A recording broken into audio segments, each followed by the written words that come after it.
Welcome to Space Truckin' with Bud Ruckus.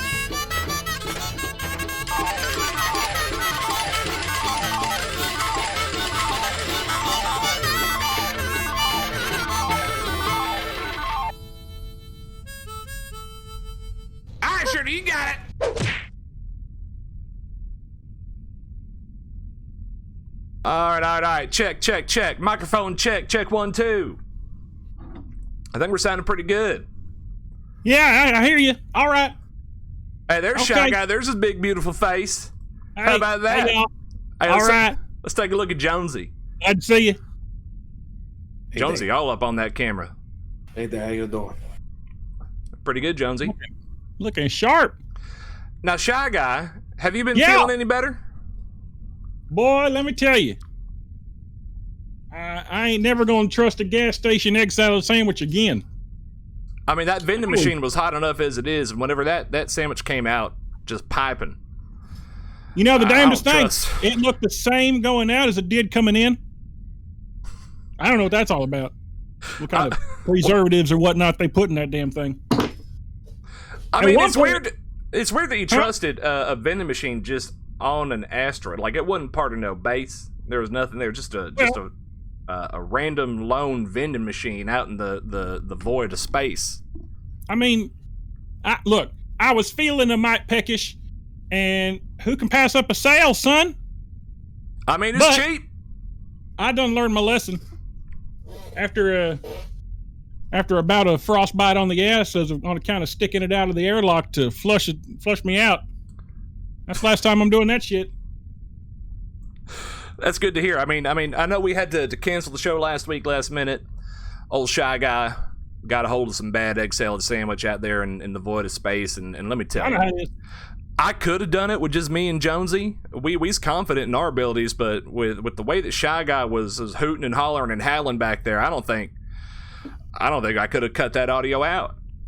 Yeah, those kind of frightening. It sort of sounded like that, like a mix of predator noises and like some kind of dying sheep or something. It was Sounded like them damn super walruses they got up there on the Sea of Tranquility.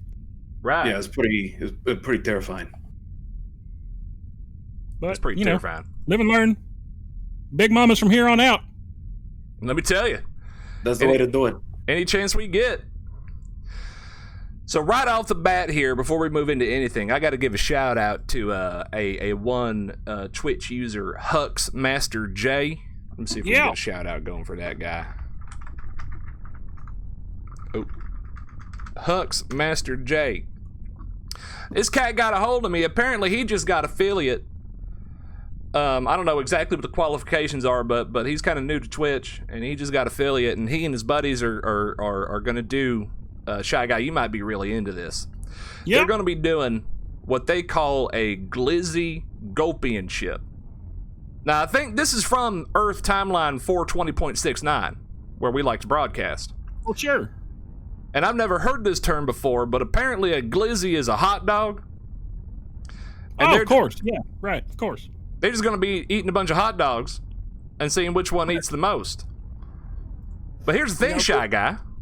Huh. Hux Master J wants Bucky Rucky and the Shyler Mervin Shy Guy himself to be commentators for this glizzy gulpianship. Oh, son of a bitch. Let me tell you. So Now- we're going to be working on that in the background here for the next couple weeks to get that all set up. How concrete is the lineup? Because if they're looking for a third or a fourth, I could throw my name into the hat. Well, here's the thing. I don't know exactly how to get to Timeline 420.69 unless you or Jonesy can figure it out. But we can most definitely commentate from our current location. Well, sure, we can do that, but you know, maybe I'm feeling a little hungry that day. I don't know. I think that if you go back in time or to that timeline itself, you might. Who knows? If you eat one hot dog, that might have some kind of a hot dog effect, and it might change the timeline.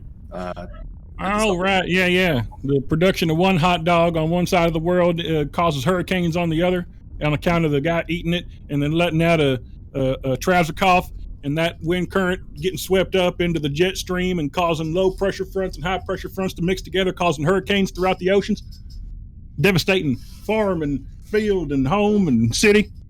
Yeah, it's really It's it's a just hot dog basic effect. basic cause and effect. It'll screw up the weather patterns. Yeah, hot dog effect. All right, I got you. Well, I mean, if nothing else, I'm honored to be considered at all, and it'd be a lot of fun to call the match.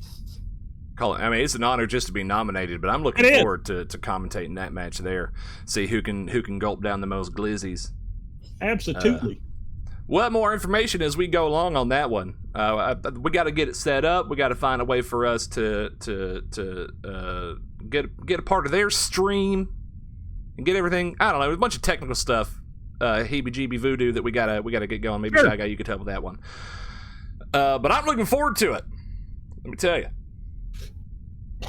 Should be fun.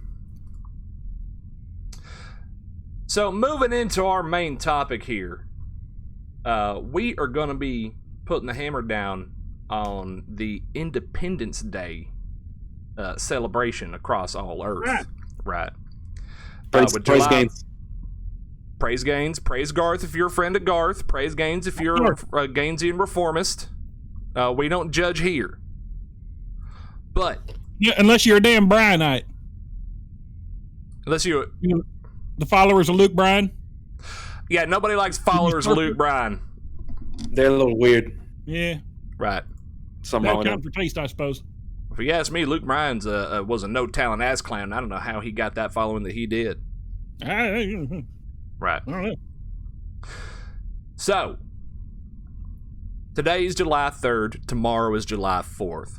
Thus, our Independence Day main topic.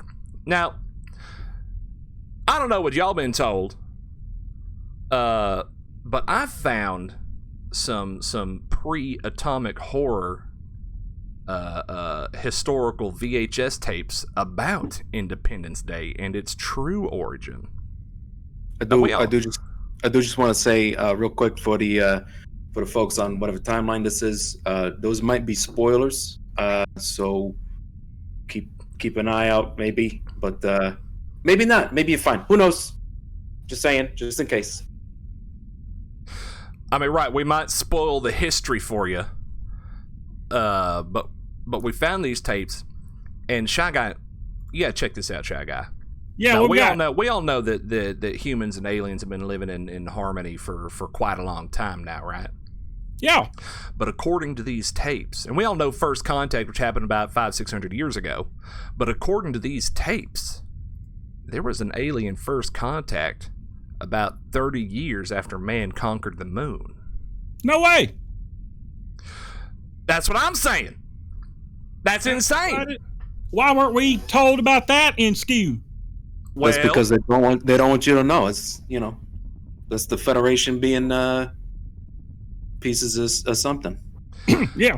I mean, the Federation surely knows about this. They got to. Now, it's going to be hard for folks like us, boots on the ground types to get a hold of this information. But old Bucky Rucky's got a bunch of connections in the underground archaeological trade mags and things like that. And we came across some VHS tapes that show historical renderings and tell the story of alien first contact, aka Independence Day.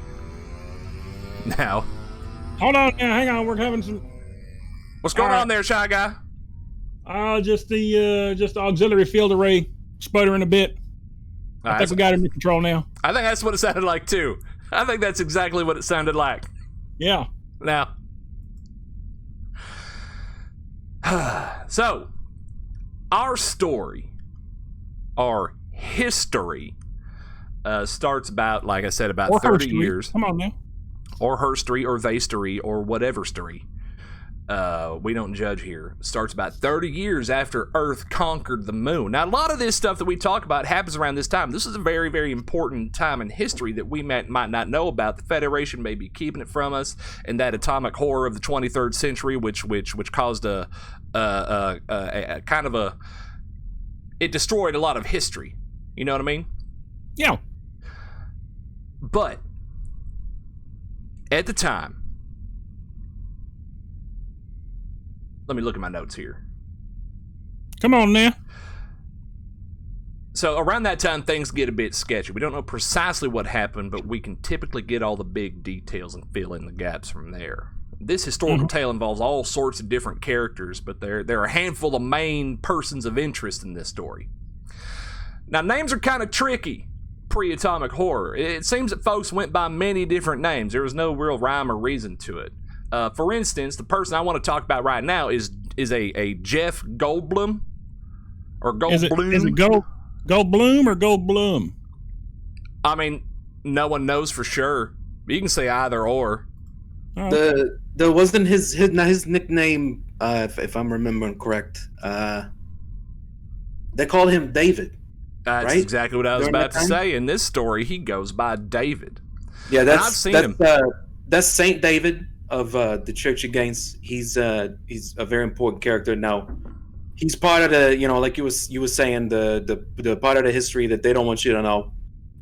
He be very pivotal for the saving of mankind, and he's definitely up there for us in the Gainsian crew. In the Gainsian tradition. I thought he was one of them serverites, the fellas that try to upload their consciousness into the galactic hamnet, whatnot. He might have. He's very close to the deity tier of somebody like Chris Gaines. An oddly prevalent fella in the historical record. Yeah, he's incredibly important. Very smart guy. I definitely got a picture myself. Maybe I'll show it sometime. I'm trying to get it framed. But right. Very important fella. We respect him in every way that we can. Right. Now, what's interesting about him is you talked about him as Saint David, and in this story he goes as David. But there's a different tale where he also this guy saved humanity about half a dozen times, and one of which he went by the name. Beats all I've ever seen. He went by the name Ian Malcolm, and that's back when he and some others were wrangling dinosaurs on an island a few years before this attack. I mean, this was all rapid fire, right? It was a time of great cultural upheaval. Right. He's very what's the phraseology?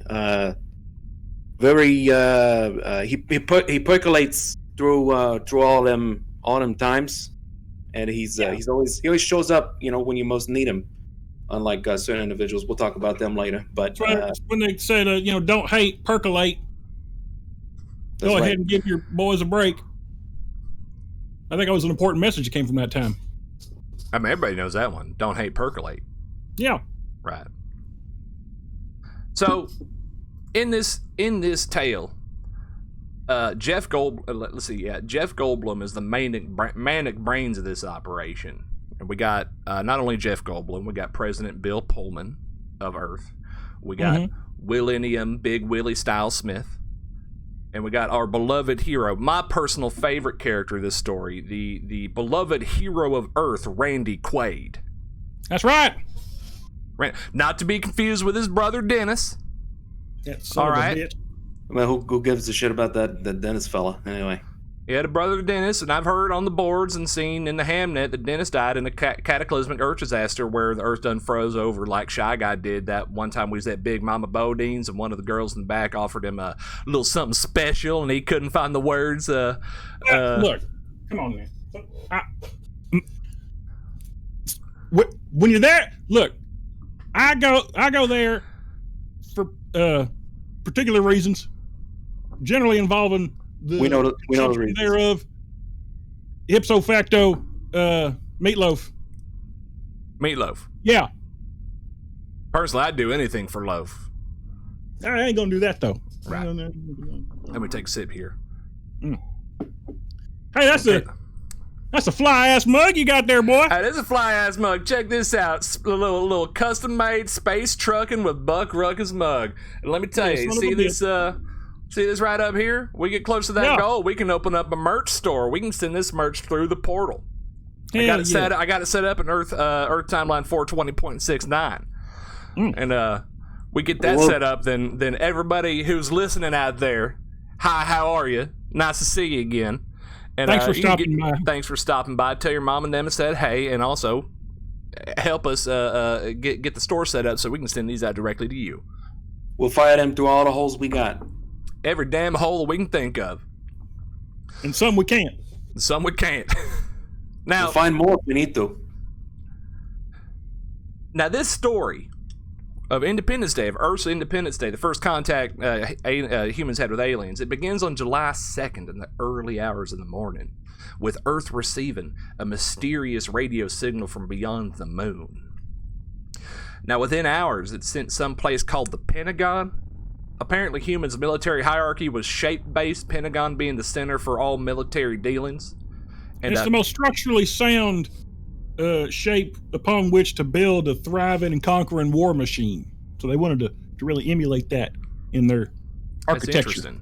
I mean, I've heard that commercial for the Bermuda Triangle Casino and Resort. That's right. And they talk about the mysterious powers of the triangle and how it's the most structurally sound shape. But I guess for a military application, you'd want something with a few more sides to it. That's tactical, man. I think tactical. I mean, that's why the Church of Gaines, we got Gaines up at the top, then we got David down here, Saint David, Jeff Goldblum, whatever you want to call him. He goes by many names. And then you got the Randy Quaid over there, you got your starter triangle. Down underneath David, you got we'll probably hit him in a minute. We all know him as the Frog Father or the Frog Man. The Frog Man, yeah. That's one of David's close friends in this story. And then the other, the pivot on the bottom across from Frog Dad or Frog Father. You got you got yourself, because you gotta be somewhere in there. You gotta make up the foundation at some point. So there's triangles all the way down, man. That's right. I like to call him Daddy Frog Legs, but that's just me. I think that's a cool name. Now, I like it. Like he's wearing a trench coat in a back alley somewhere, smoking one of them jazz cigarettes. Well, them jazz cigarettes that we hear about. Now, Randy Quaid was a fighter pilot, veteran of Vietnam, which we learned about a little bit last time we was on during the reading of the epic poem Copperhead Road. They had the fight over the interior decoration and the colors, right? That was them? That was them. But apparently this made him almost like gave him a war hero status. It was scary over there. There's a lot of folks that went to Vietnam that didn't want to go to Vietnam, but they had to. And there was a lot of death and destruction that happened out there, and from what we can tell in the tapes here, and Randy Quaid was one of them. In the tapes, it shows Randy making his living as a crop duster. Now, this must have been a highly esteemed profession, since a hero made his living doing it. Just a shot of whiskey and he'd take to the skies all majestic, like kind of like Shy Guy when he goes for a swim. It's like watching a space manatee dance in a space pool. Know what I mean, Shy Guy?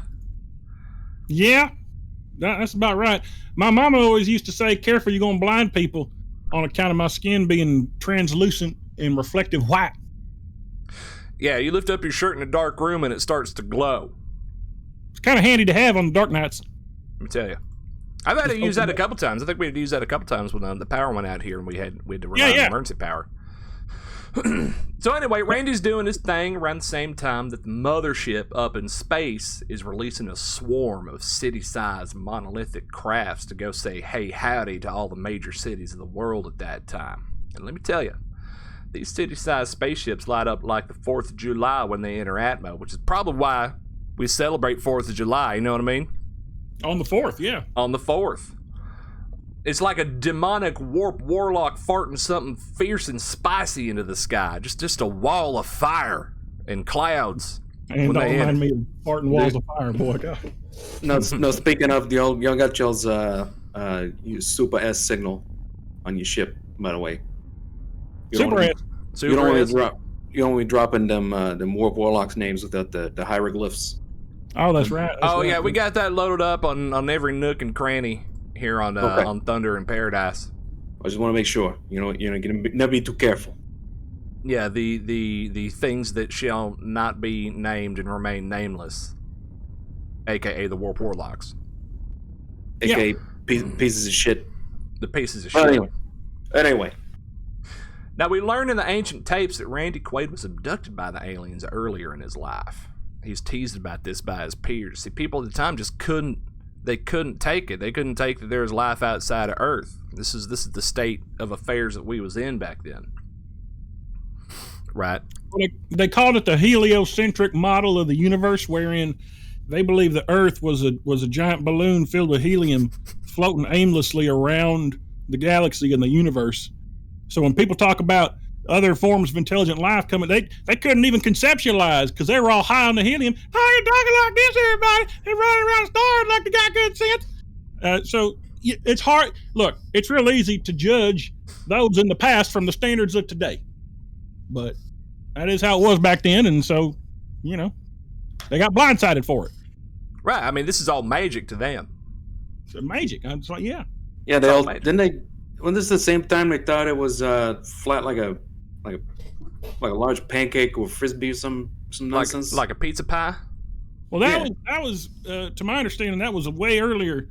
You know, several hundreds of years prior to the heliocentric, when they thought it was just Earth was a goddamn porcelain plate spinning on a stick, and being carried by the galactic juggler on his unicycle through the stars. Damn, they're stupid. Jesus. It's some weird people come up with some weird shit, man. It's crazy what we used to believe, and we can find traces of this as we dig back deep before the atomic horror of the 23rd century. You know, I don't know what exactly changed, but it seems that we've gotten a little bit smarter than that these days. But anyway, so we can see we can see vids in the tape where all sorts of people are looking up towards these monoliths, only to say, quote, "My God," including Mr. Musco Faster himself, Jeff Goldblum. See, Jeff Goldblum and his short-lived Daddy Frogleg sidekick are able to crack the code and decipher a countdown sequence coming from the alien mothership. Now I feel like you're underselling him a little bit. Not only did he crack the code, my man cracked the code.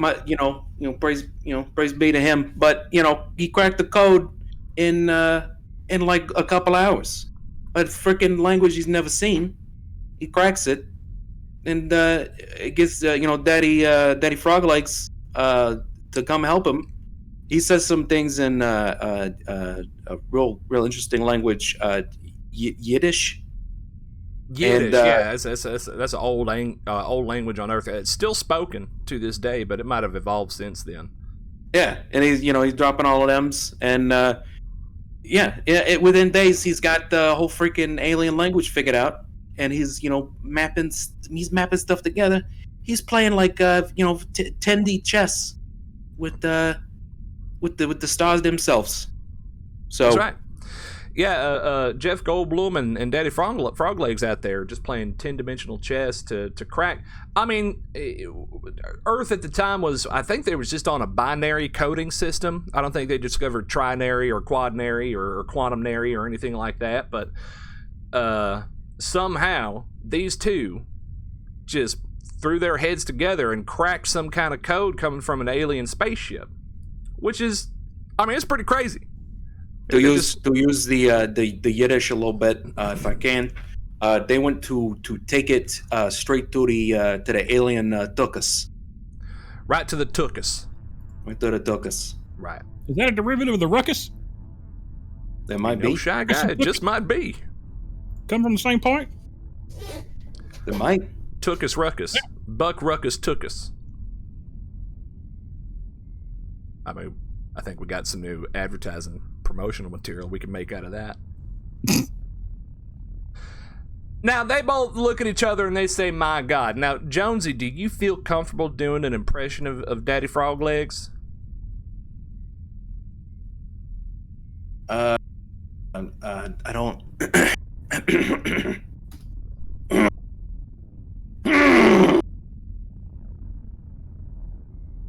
Come on, you got it. Now, David, is that no? That's the other guy. That's That sounds just like him. He said "now David" a lot because he and them and now David. what was they? What was that? Damn. He had to like call his lawyer and his mother and That's all right. sorts of stuff. There's some kind of weird. Yeah. So, oh my god, I gotta call my lawyer. Is that? That's actually pretty good. Is that from the tapes? Is that's similar?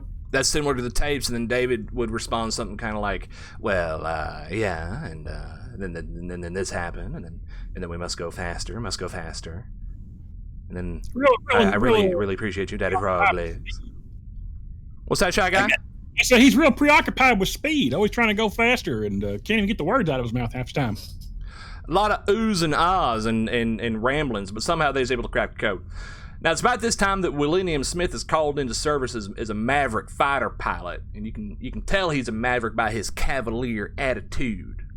Being told he's going against, he's a Top Gun.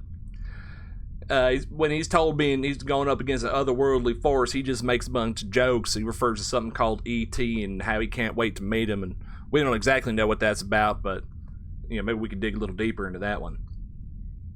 And keep in mind, this is still July 2nd. This is only a few hours after that message was received.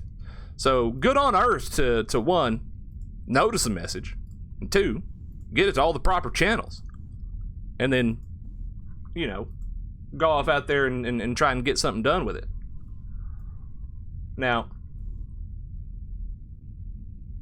wasn't he like summer camp buddies with the president or something at the time? I can't remember. I Who's feel that? like maybe he was a Goldblum. Well, Yeah. right, that's actually a really good point, because once Jeff Goldblum finds out that code, he gets his dad in tow and starts rushing to the White House. Apparently, he's got some kind of connection to the White House. I think at some point, if I remember correctly, there was some kind of confrontation that the Saint David had with the president at the time. I think he beat him damn near within an inch of his life, if I remember correctly.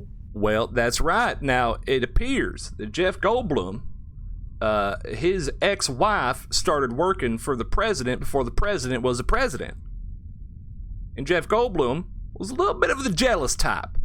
And his ex-wife or a wife at the time, back before this event, was working closely, working late, and Goldblum thought that she might be cheating on him with the future president. So he confronted the president, and then punched him in the face a handful of times. Hell yeah! So this guy got around. Not only, he's a hero of Earth a few times over. He saved Earth from dinosaurs. He married a woman that works for the president, and then he punched the president in the face. You know what I mean? Top of the world. Top of the world. This is the way people lived back then. Also, for our listeners out there, I feel like it might be pertinent to add, when we're talking about the White House, it's important to remember that at that time, it was the only house in the world that was white, and so that's where they put the leader of the free world is in the White House. White was a very important color to them back then. So they put the guy in the only White House they had. So when people say, "Oh, you're going to the White House," everyone knew where it was. That's where the guy sat in the big chair and made the decisions. He called them the deciders. It wasn't until later that they changed the White House to the Rainbow House to incorporate all colors into the governmental process so that everybody could be represented. But year by year, we get a little bit closer to that as we move through time and look back through time and see the progression of humankind. You know what I mean? So, and now you can have a house any color you want. It's great. It's great. Any color, whatever color you want, whatever tickles your fancy. Uncle Slayton out there in Carlsbad, his house is white now. Right. Now, it's around this time that as I start telling things, there's a lot of things happening right at the same time at different parts in the world. So we're going to be jumping back and forth, kind of tossing things around, and just giving an overall overview of the situation as we move forward. So, Jeff Goldblum's on his way to the White House to talk to his wife and talk to the president, whose ass he done kicketh before. Praise God. Praise be to St. David. Praise be to St. David. Now, our hero of the story, Earth hero Randy Quaid, is arrested for dropping leaflets in the city from his crop duster. Now, here's what's crazy about that. This is all within just a handful of hours. So, Randy Quaid sees aliens, remembers being abducted, says, I don't care what they say about me, I gotta get something handled. He goes and prints out thousands and thousands of little leaflets on what people need to do, goes and drops them over the city, and then gets arrested. That's all just in a real short amount of time. Yeah, He's doing his damn best to save the world. St. Randy's he's known as the Herald. You know, he sees some bad business coming. He'd bring as much news as he could. You know, sometimes people are, as we said, people are stupid pieces of shit. But praise be St. Randy. You know, he's dropping knowledge on people left and right, but they just can't take it. Quite literally dropping knowledge. So now he returns to his children. They let him go. And valiantly leads them away from the airborne monoliths in his mobile house. His house is on wheels and he's able to drive it. That's brilliant. Right. And this is what we learned where William Smith has received a notice from the it's called NASA, and he was denied space camp. We don't exactly know what NASA stands for, but it's got something to do with space at the time. I mean, humans were a spacefaring species, even though just a little bit.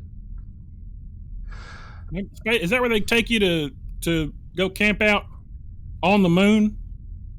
It's gotta be. That was as a kid. They sent me up there with the tent and everything, and it's cold as hell at night, but it was kind of fun. Was it NASA? Is it NASA or is it a NASA car? Like a NASA car. You know, there is speculation that those two things are related, NASA and NASA car. I don't believe personally it's NASCAR.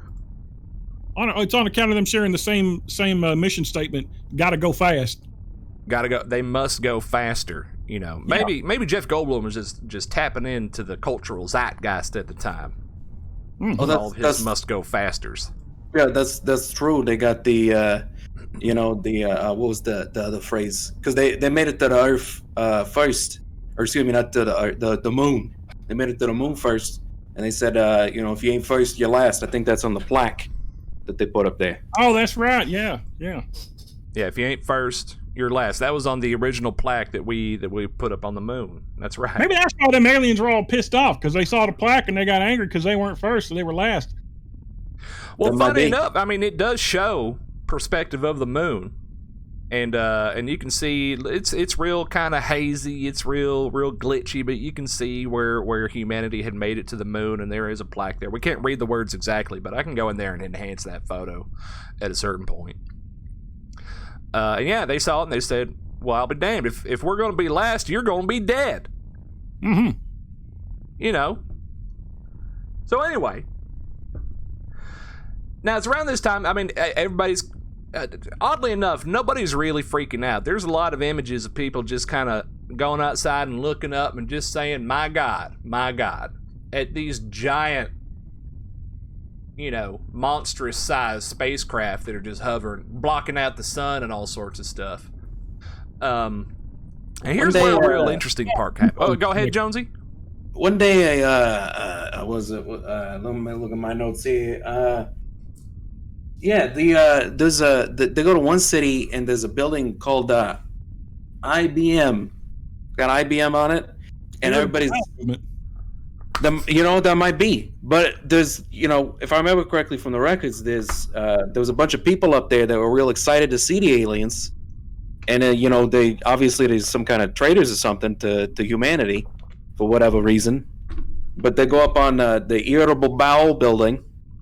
And they're up there with their boards and their signs and whatnot, and they're excited to see their heroes or whatever the hell they think they is, but the Irritable Bowel building kind of becomes the traitor building. Right, you're talking about the point a little bit later where they're all up on the roof and they got posters and they're calling on the king, the old king.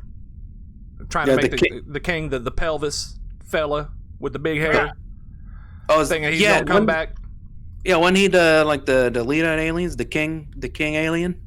Well, that's the rumor. There was a sub-religion or belief system that said that the king of the pelvis with the big hair and the guitar and stuff whenever he died, that he didn't actually die. He just went home. Right, and then one day that he was going to come back to retrieve the faithful with his honor guard, the Flying Elvi, Utah edition, come and scoop them back up and take them out to the stars. Take them out they can zip around the galaxy for as long as they live, or even longer. Yeah. Now, like I said before, there's a lot of things happening all at the same time, right? And this is where kind of an odd thing that Earth decides to do. They equip a helicopter with just a bunch of lights on it. And a helicopter is an old school flying machine. And it goes up into the air, into the front of the monolith, and just shines a bunch of lights at it.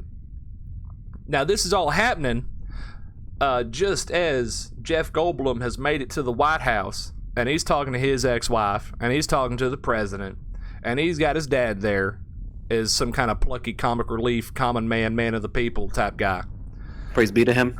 Praise be to him. What's his name? Hirsch? John Hirsch?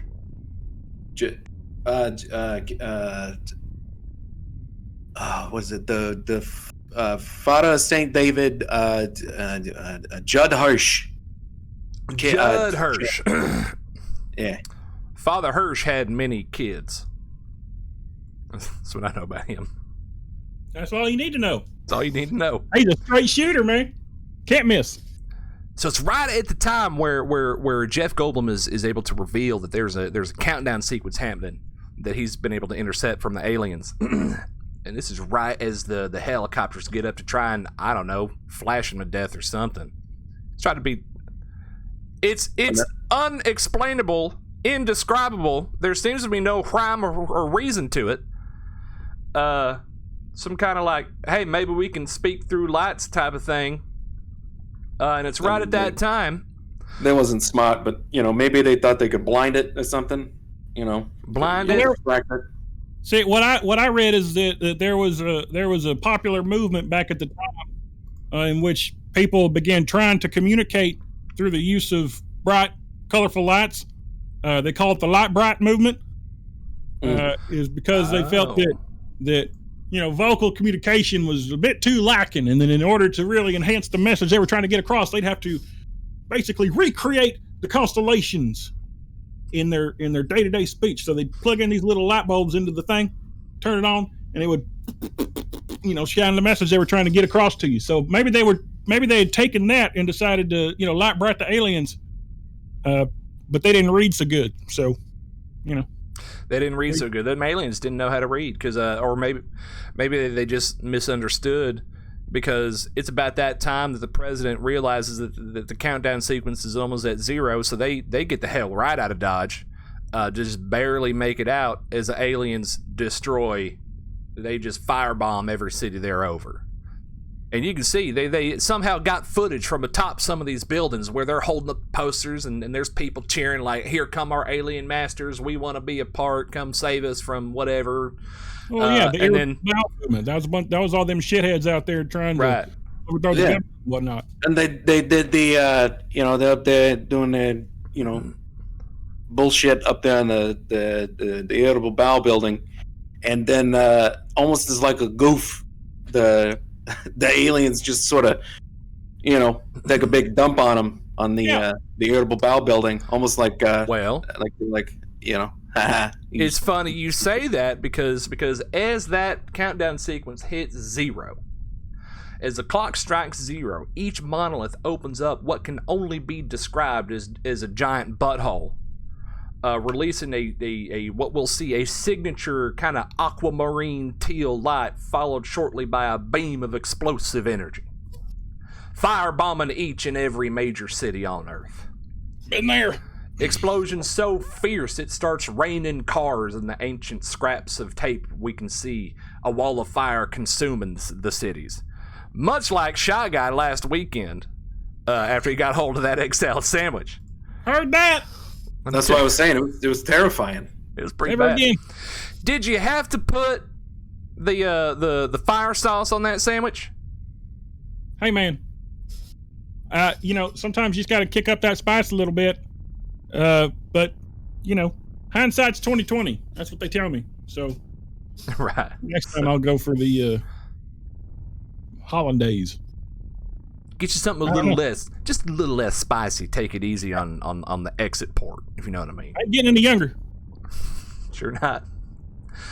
Now, the president and all of our heroes just barely managed to escape. Now, Randy Quaid, he'd gotten the hell out of Dodge way before. He knew what was happening, what was coming. Yeah, he dropped the leaflets, He dropped the leaflets. He did everything he could. Everybody get out of the cities. They coming. They coming. They don't want nothing but you dead. So ignoramuses. Wasn't this the thing that happened right before President Pullman invited the alien ambassador to come speak to the government and the people? Like you've read into this more than I have, but I remember seeing something about oopsie doopsie. This was a big old goofsie. Let's bring them on down. Let's talk about it. Well, see, that happens in just a little bit. Like they escape. Yeah, right? Everybody escapes, and they're able to get a communication up to the aliens up there. There was a scientist that somehow had created a universal translator between humans and these alien folks, and they invited them down and said, "Hey, y'all too good. I don't know, they're misunderstanding or what, but maybe we can come to some kind of peace deal here."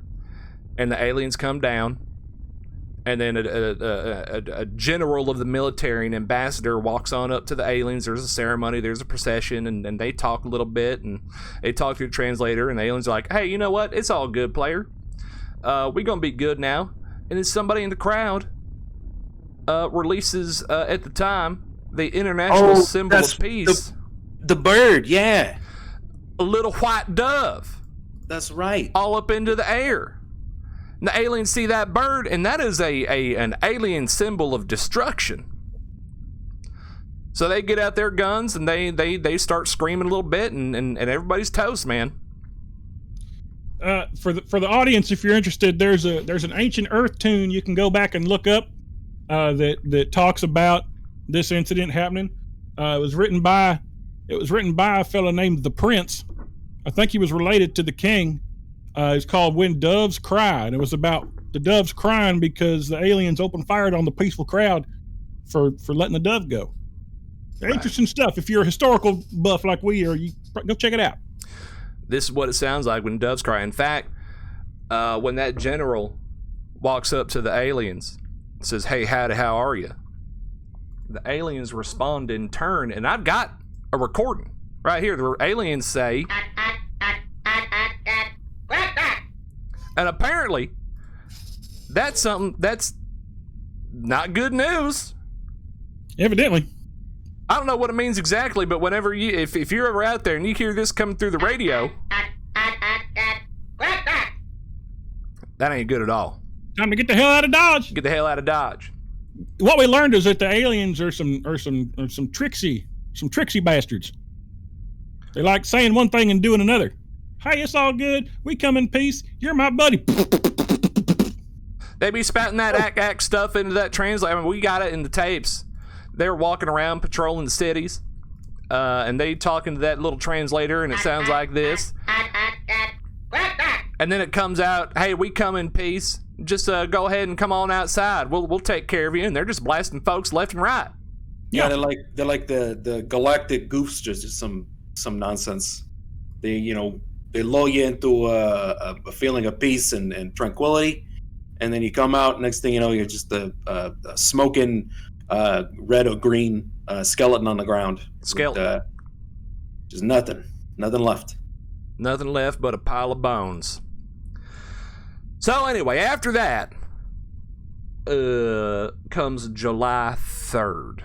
This all happened in the span of one day, folks. One 24-hour cycle. That's not even a galactic day. Galactic day is 36 hours. You just got to adjust or go insane. That's right. So anyway, our hero, Randy Quaid, hears radio reports of the destruction, confirming his predictions of aliens for the past 10 years, right? Since he's been abducted. And Randy Quaid happens upon a camper city in the desert.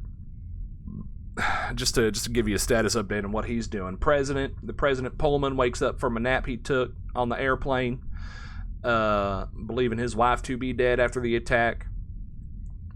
William Smith mounts his fighter jet along with his squadron to meet the alien menace. So once we've established that peace can no longer be attained, that's when Earth tries to strike back. Mm-hmm. So William Smith gets into his jet, and the squadron of fighters make their way towards one of the monoliths over the desert. And they're all there. They're all flying. It's kind of an intense moment. You know, it's cut by a little bit of cavalier attitude by William Smith and his buddy, the hairiest of Connick Juniors, I think his name is. Straight shooters, man. Straight shooters all the way, man. And they get within weapon distance. They fire a volley of explosive ordnance off towards that big monolith. And this is when they discover for the first time the aliens got shields. The humans didn't have shields at this time. You know? And one thing leads to another. The monolith releases a bunch of alien fighter interceptor craft. William Smith and the hairiest of Connick Juniors get into a little dogfight competition with two of them. They lead them off on a wild goose chase, and through cunning alone, even with the technological superiority of the alien menace, William Smith is able to cause a crash in one of the alien interceptor craft, and he ejects from his jet, and he's walking up to it, and this man is pissed off. It's almost kind of funny. He starts rambling. He starts rambling off that he could have been at a barbecue. We all could have been at a barbecue. Well, it's July 4th. We all could have been at a barbecue. That's right. They attack on the damn 4th of July like they got good sense. And he walks up to that spacecraft, and he opens it up, and he's met with this. And he says, "Welcome to Earth," and punches it, and it collapses. It dies. Praise Garth. Praise be to Garth. Or Gaines if you're a reformed Gainesian. That's okay, Jonesy. We love you. I love y'all too. You know, we all ain't perfect. It's fine. Now, heard that. William Smith starts dragging this alien menace across the desert by himself, and it could have been fate. It could have been a random chance, but he happens upon Randy Quaid and his mighty envoy of mobile home campers. Randy Quaid's the herald. He knows what's happening. He's, you know, It's They've been almost saying it 10 damn years. 10 damn years. 10 years he's been saying it. That's right. And, you know, they ain't going to just stumble into him. He takes the caravan, and they're traveling through the desert. And we got it in the scriptures. You know, he's traveling through the desert, runs into William Smith. He's surprised. Randy Quaid, you know, I think he has to act surprised because, you know, humans ain't got it all together yet. He's a humble individual. He ain't the one type to go around saying, "Look what I done did. I done been so I told you, look what I did." He's okay. Well, come on in. We're gonna figure it out. And good old boys, we're gonna take them on down. We're gonna figure this shit out. Come on. It's admirable. He's an admirable fella and an agreeable fella.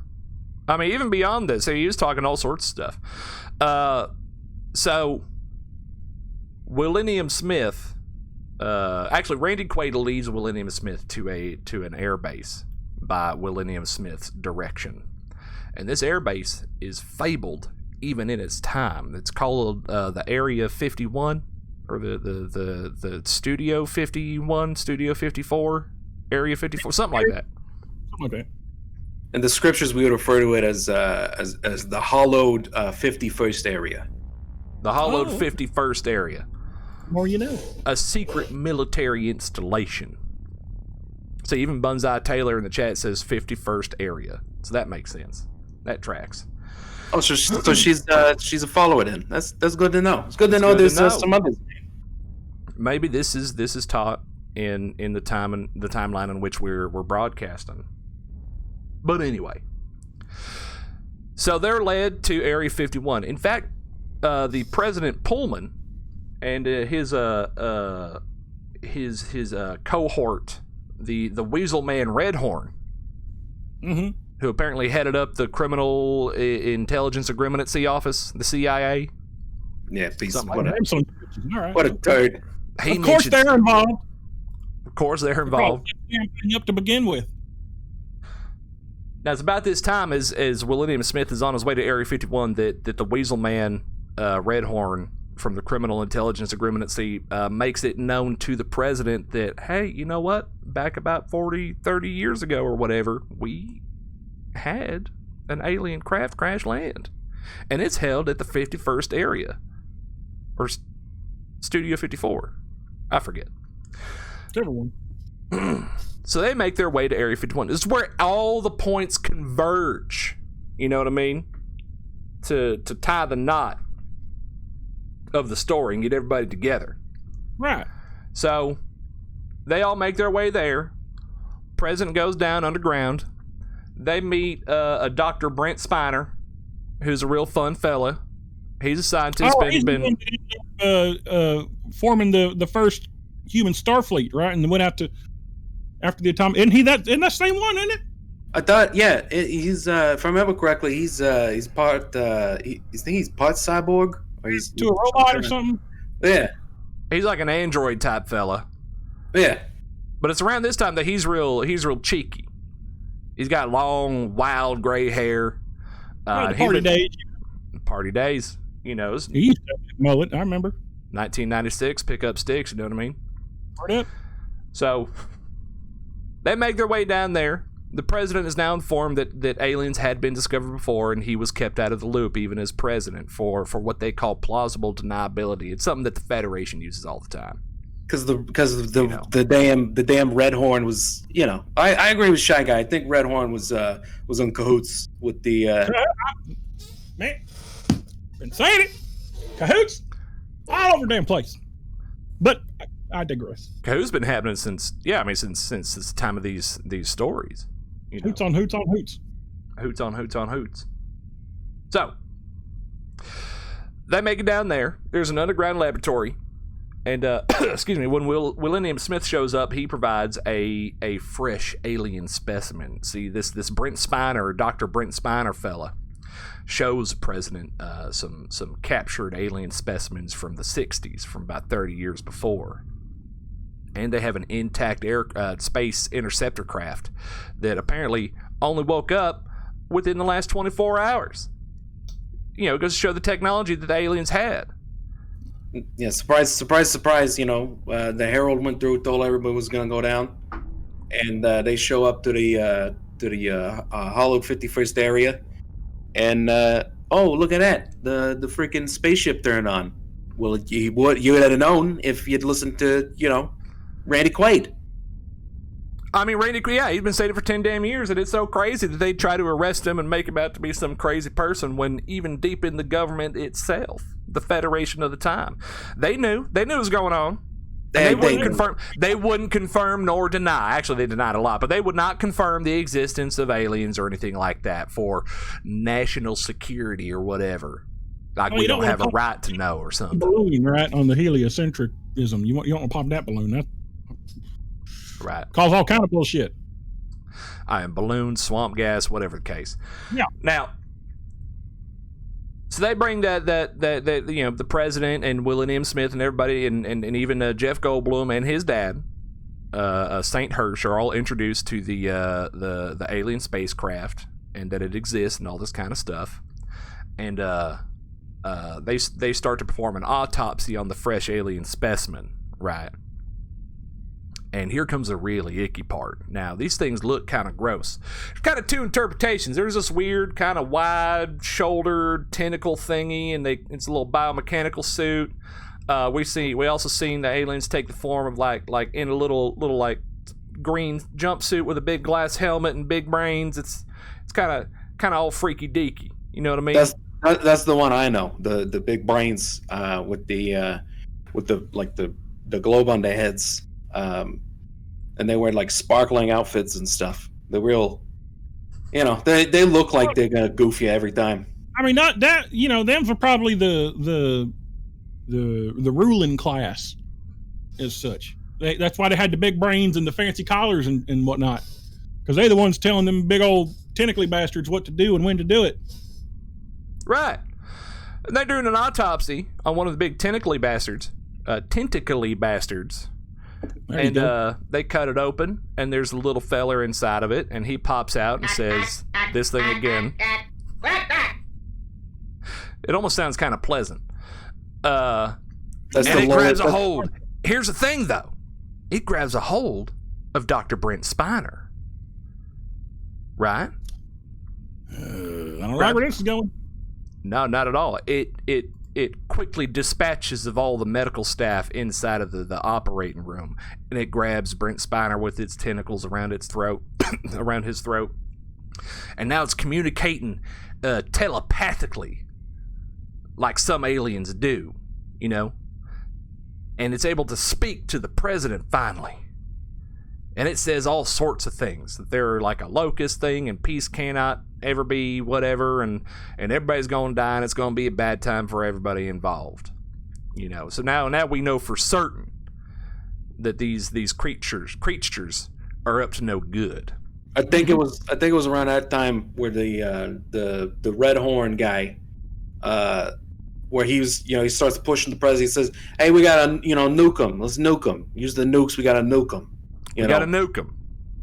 And you know, the whole time, you know, St. David's there, and every time, you know, they bring this shit up, he's like, you know, they ain't gonna do nothing, because, you know, between him, you know, St. Quaid, the Randy Quaid, right? They're all telling him, they're like, yeah, they're super advanced.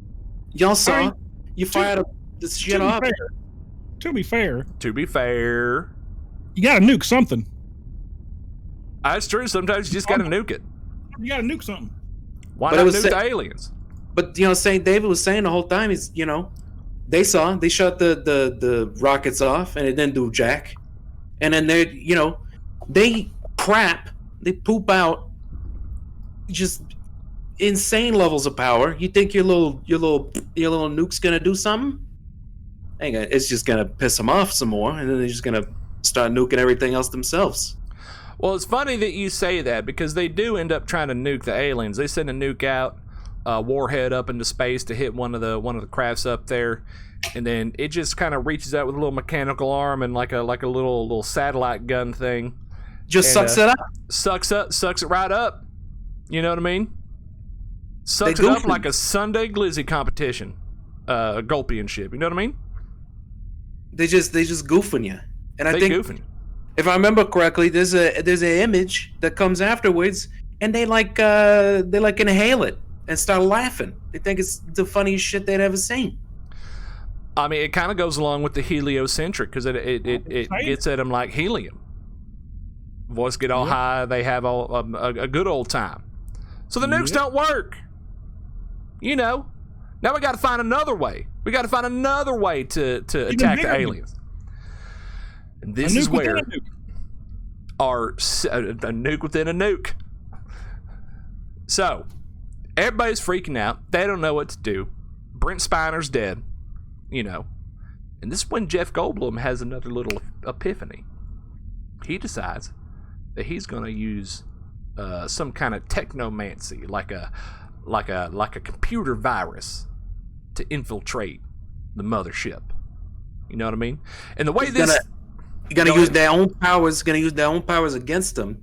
That's the beauty of Saint David and the Randy Quaid. Right, and to flash back just a little bit, whenever Brent Spiner died, it's kind of crazy how this all worked out. Like, somebody just had their phone out, and if anybody knows of this old song, there's an old song that started to play on someone's phone. It's by an old country musician named Slim Whitman. Yeah. And something the way his voice worked, and I've listened to it, and it's creepy, it's weird. Caused this alien to just collapse on the ground and its brain to explode. Right. That's the Hero King Slim Whitman. I read that after that alien invasion, and he defeated the alien menace through the use of the Thum, that they named him High King of Earth, and rightfully so, because ain't nobody else gonna go out there and fight them aliens. You know, we got William Smith punching him in the grill, which is admirable, but That's one at a time, and we're talking big brain stuff here. Big brain. Now, I mean, Slim Whitman was about 98 years old at this point, but they still elected him afterward. So they come up with an idea. Jeff Goldblum's like, all right, we're going to infiltrate their computer system and blast Slim Whitman in there, but we also gotta hijack it from inside. So, and this will not only kill the alien menace, but also take down their shields so we can mop up what's left. You know what I mean?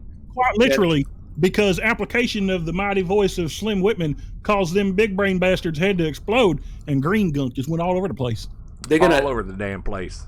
Had to call the visceral cleanup detail. Does the thing? They're gonna go up into the Papa ship, the big old ship up in space, and yeah, they're gonna hop right in there. Jeff Goldblum and the Millenniums, they're gonna go up in there and they're just gonna wreck shop, man. Up in the Papa ship. So they communicate with the rest of the world to coordinate an attack. Jeff Goldblum and Millennium Smith take that interceptor craft that had been captured back in the 60s, and they make their way up to the Papa ship up there in outer space. And it is a smooth but also kind of crazy ride. The Earth didn't know about gravity propulsion at the time. So they make their way on up there. They infiltrate, fly just directly in to the alien spacecraft. There must have been some kind of bureaucratical error on their part to just allow just a random ship in and not inspect it or anything like that. But you can see images of the aliens gathering together in rank and file to hit the streets once they've taken out most of the human population, right? They was getting ready. He's getting ready. And at this time, while this is happening, Earth's out there, and they're like, hey, we need pilots. We need pilots because we're short on pilots. And this is when Randy Quaid, our hero, Earth hero Randy Quaid, I can't say it enough, raises his hand, says, I can fly. I'm pilot. He brought the Rohirrim with him. He don't need many words. I can fly. I'm pilot. I believe he can fly. He believed he could fly. He could touch the sky. Every night and day. Every night and day. Just spread his wings and flew away. So they get him into a jet. They're starting to coordinate an aerial assault. Jeff Goldblum and Millennium Smith make their way into the mothership. The mothership connection is what it was called. And they upload that virus. And just to just put a cherry on Big Mama Bodine's pie. They also armed themselves with a nuke. And it was a nuke that when it blasted off, it made the sound of Slim Whitman. So they make it in there. They barely make it out. That's where Jeff Goldblum says his key phrase, must go faster, must go faster. They're getting chased out of that sumbitch like a bat out of hell. Now, also at this time, it's important to remember as far as, cultural norms and such, humans at the time, especially those of the warrior culture, were very enamored with what was known as the fat lady. And according to legend, when these warriors would go to war, they began it with the chant that it ain't over until the fat lady sings, which was a war cry for them, which meant to, no matter what, you keep killing and killing and killing, and you don't stop until you hear, their own big mama hollering, telling them to get on back in the house after it was over. That's some dangerous shit, man. That's right, Big Mama. Yeah, their own Big Mama telling them to come on inside for dinner. Ring the That's bell right, we and got- all the kind of things. Ring the bell. We got the cannoli. You come on in. We'll take care of you. Yeah. Right. Big Mama. Now the president's up in the sky. Randy Quaid's up in the sky. And those shields do go down, and they're launching missiles into the side of a flying city or county, even with the size of these things. And they're finally doing some damage. Let me tell you, they're inspired to kill at this point and defend their home from an alien menace. And just as they're starting to make some headway and do some real damage on this thing, the president himself in a fighter jet tries to fire a missile into the butthole underneath the ship that's opening up right above Area 51 to take it out, the 51st area. And that missile just barely gets deflected by one of the doors that are opening up. And everybody's out of missiles. It's kind of odd. You figure they try to target weak points, but I guess they weren't smart enough at the time. They're out of missiles. They're thinking, oh shit, what are we going to do? That's where the old phrase "couldn't hit the broadside of a barn" came from, because back in the day, before people understood proper marksmanship, they would just throw everything they had at the broadside of the barn they were trying to take down and hope it worked. That's exactly what was happening here. Yeah. And just as they said, does anybody have any more missiles? Here comes our hero, Randy Quaid. This part makes me. Yes, sir. I got a missile right here. Eagle 7, Fox 2. He arms that son of a bitch, tries to fire it off, but a little bit more suspense. Missile don't fire. It's jammed up. This part makes me tear up a little bit. That's some suspenseful shit. Just a little bit right here coming. Just a little bit. I mean, it's okay because, we're here, so we know how it ended. But in the moment when you're watching this historical documentation, it's a clincher. You know what I mean? Pucker Factor 11. You know what I mean? Digging out seat. 10-4. Out of yep. So humanity thinks they're at a loss because this alien ship is about to fire upon the 51st area and take out what's left of the military. But Randy Quaid looks at a picture of his children that he has down there on his control panel. He says, "Hey, you know what? I've been here before, and I can't let this happen again." He says, "Hey, tell my children I said, hey, or whatever. I got some business to go take care of." And he takes his jet and he flies a perfectly 90-degree vertical, sacrificing himself into the butthole of this alien spacecraft, screaming a war cry of "up yours." And this thing explodes, lights up the sky like the 4th of July. Amen to that. Amen to that. Praise Garth. Earth sent its begotten son to sacrifice himself against the alien menace. Randy Quaid. Praise be. And this monolith of a spaceship starts burning from every angle and crashes to the ground. And we get to see in the tapes that we've salvaged around the world, humans have been able to accomplish this same feat. That's came powerful together. stuff. Came together thanks to the Herald and the Saint David and Saint Quaid. They all came together and they took him out. Took him out. Now, save this bit for the end because after this, we've already hit the climax and it resolves and everybody gets back to Earth safe except for Randy Quaid. He sacrificed himself and everything kind of goes back to normal. They defeat the aliens, this, that, and the other. But I wanted to save this for the end. This is something that President Bill Pullman said before they took to the skies to defeat the alien menace. And he says, "Good morning. In less than an hour, aircrafts from here will join with others from around the world, and you'll be launching the largest aerial battle in the history of mankind." They didn't say humankind at the time. They was a little backwards. But he goes on to say, mankind, that word should have a new meaning for all of us today. We can't be consumed by our petty differences anymore. We will be united in our common interests. Perhaps it's fate that today is the 4th of July, and you'll once again be fighting for our freedom, not from tyranny, oppression, or persecution, but from annihilation. We're fighting for our right to live, to exist. And should we win today, the 4th of July will no longer be known as an American president holiday, but as a day when the world declared with one voice, we will not go quietly into the night. We will not vanish without a fight. We're going to live on. We're going to survive. Today we celebrate our Independence Day. Yeah, damn. I tell you what.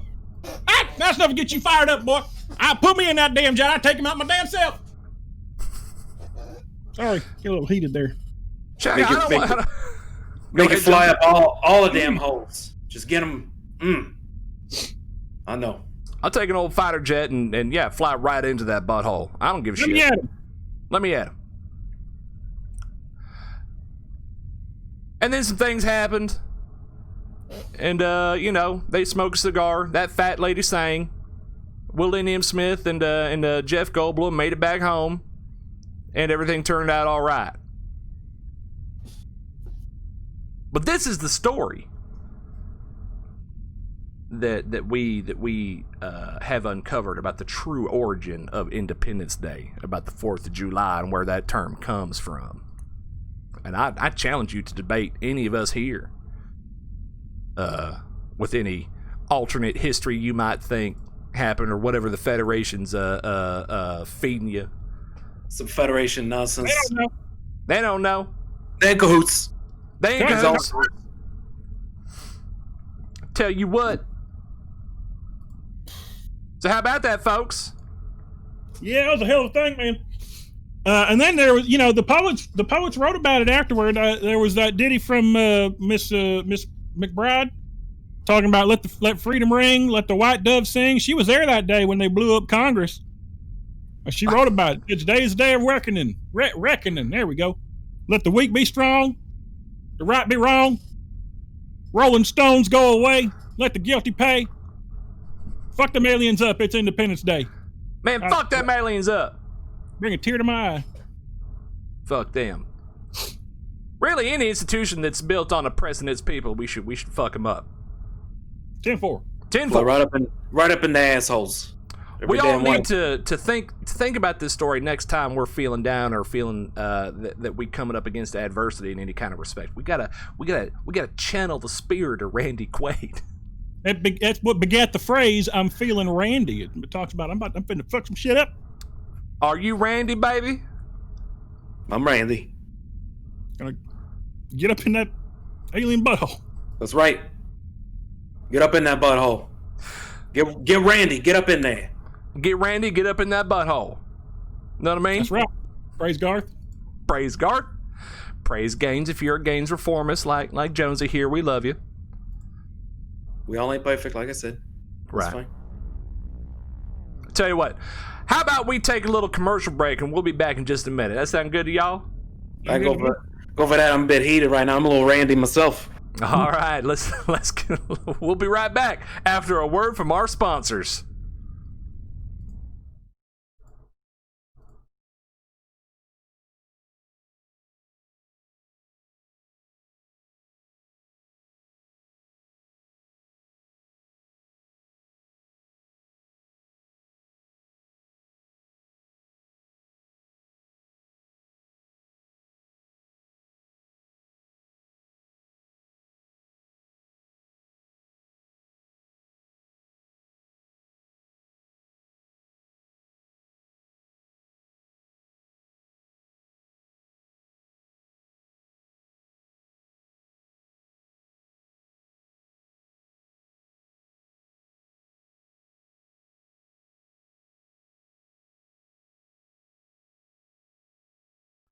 It seems like we're having a little bit of technical difficulties to get these ads to work. Let's see what we can do here.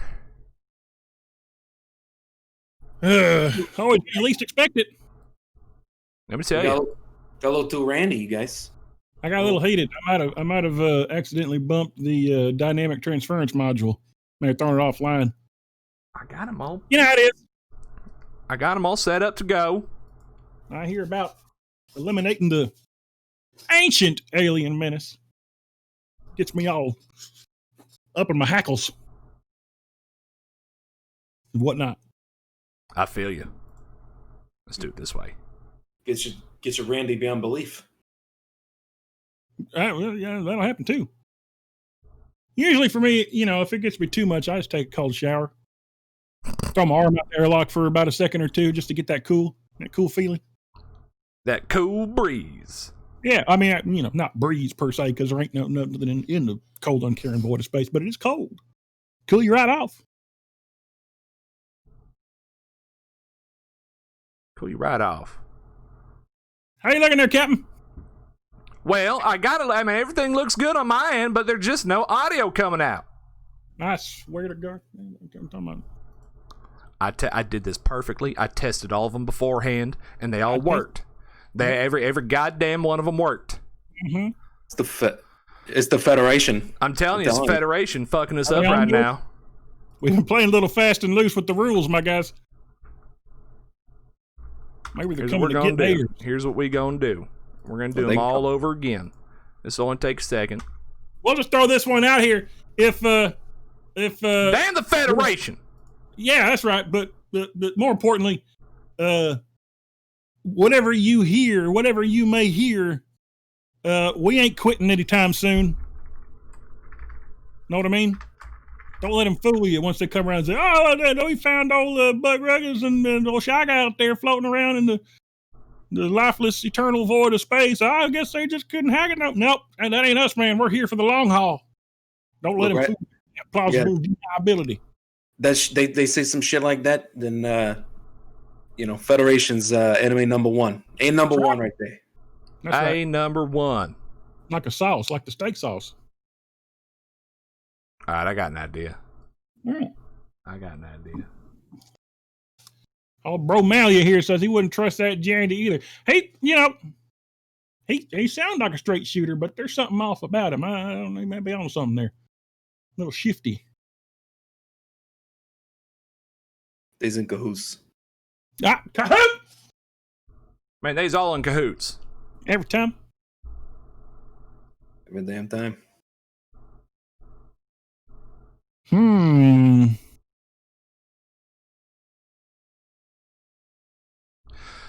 right, we're going to try something a little bit different. Apparently, all the ads that we loaded up before just ain't going to work, and I don't know why. But what I can do... They're going to pull our damn sponsorship. I tell you. It's Bush League. Be careful of that. Especially Mr. Man, you don't fool around. Kind of. I wasn't crossing. Here we go. Let's see if this one works. All right.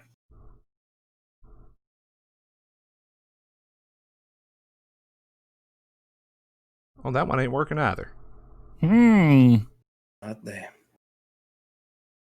damn, y'all. If we go dark, you guys, for real. Don't let them fool you.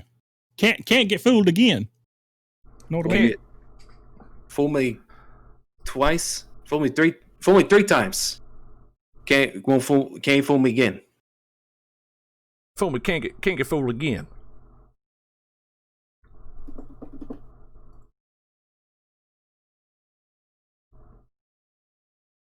Well, boys. Hey, Buck, check your comms. We got messages incoming.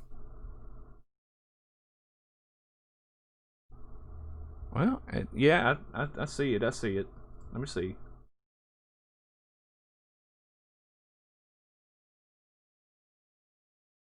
Well, I'm telling you, everything is looking absolutely correct, 100% right. I tested this before we went live. Everything was working fine, and now it ain't. I bet they're jamming us. They're jamming us on the jammer. Ain't nothing working. The beats all I done ever seen. Go here. Go here. All right. We'll try one more thing. All right. Let me do it like this. We do that, and we do that, and we do this. Oh, bet. And we do that just like that. And we come on over here. We go here. Go to that one. We hit this one. Boom. Let's take a look here. There we go. We got it. Hi, I am Mr. Man. A human just like yourself.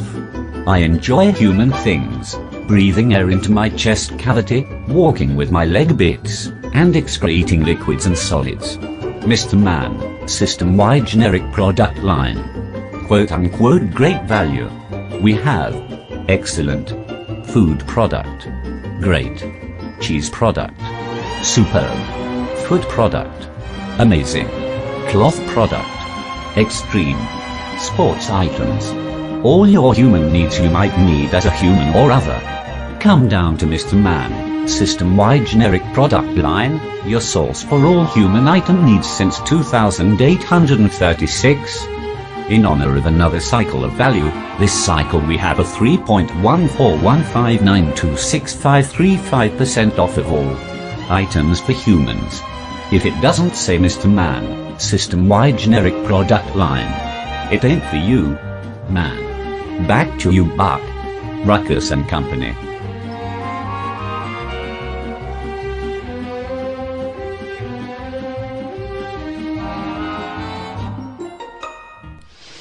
Hi there, I'm Buck Ruckus, and I'm here to tell y'all about Shoots and Putt Driving and Shooting Range, the year-long gun show and kids putt palace. Come for the guns, stay for the funds. At Shoots and Putt Driving and Shooting Range, we got all the guns and gun accessories a grown-up could ever want. It ain't about need, it's about freedom. Hey Shiler, give me your best eagle screech. We got combustion rifles, laser rifles, plasma rifles, pulse rifles. And while you're blasting lead down range, the young'uns can putt as many putts as their heart desires. Our putt palace is filled to the brim with all sorts of fun stuff for the kiddos. I'm talking arcades, I'm talking mini golf, I'm talking laser tag with Real laser. We have after-school programs every Monday, Wednesday, and Thursday. We offer the Tactical Pipsqueak pistol courses where your kids enter as children and leave as men. Even the girls. Come on down this Sunday. where we'll be celebrating the ancient Krausian tradition, Kraus Crawl. Kraus Crawl. Bring your finest, shootiest, luckiest, blasty piece, and as you're putting rams down rage into our replica jet ski AI cyborg targets, your kids can practice live fire belly crawls. It's tradition. No real jet skis allowed at Shoots and Putt Driving and Shooting Range.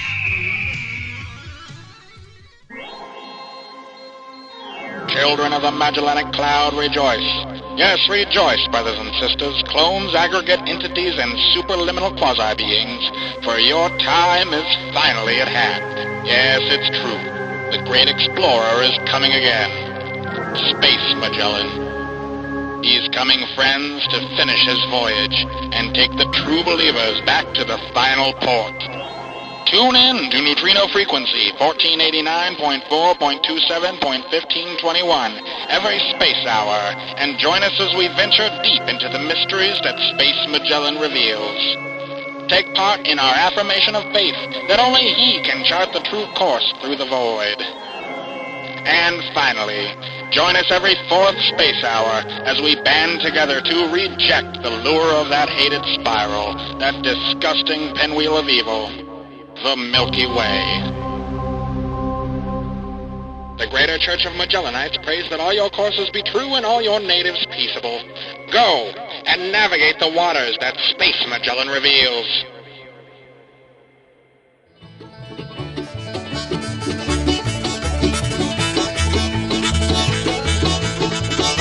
We're back to Space Truckin' with Buck Ruckus. Let's get on back to it.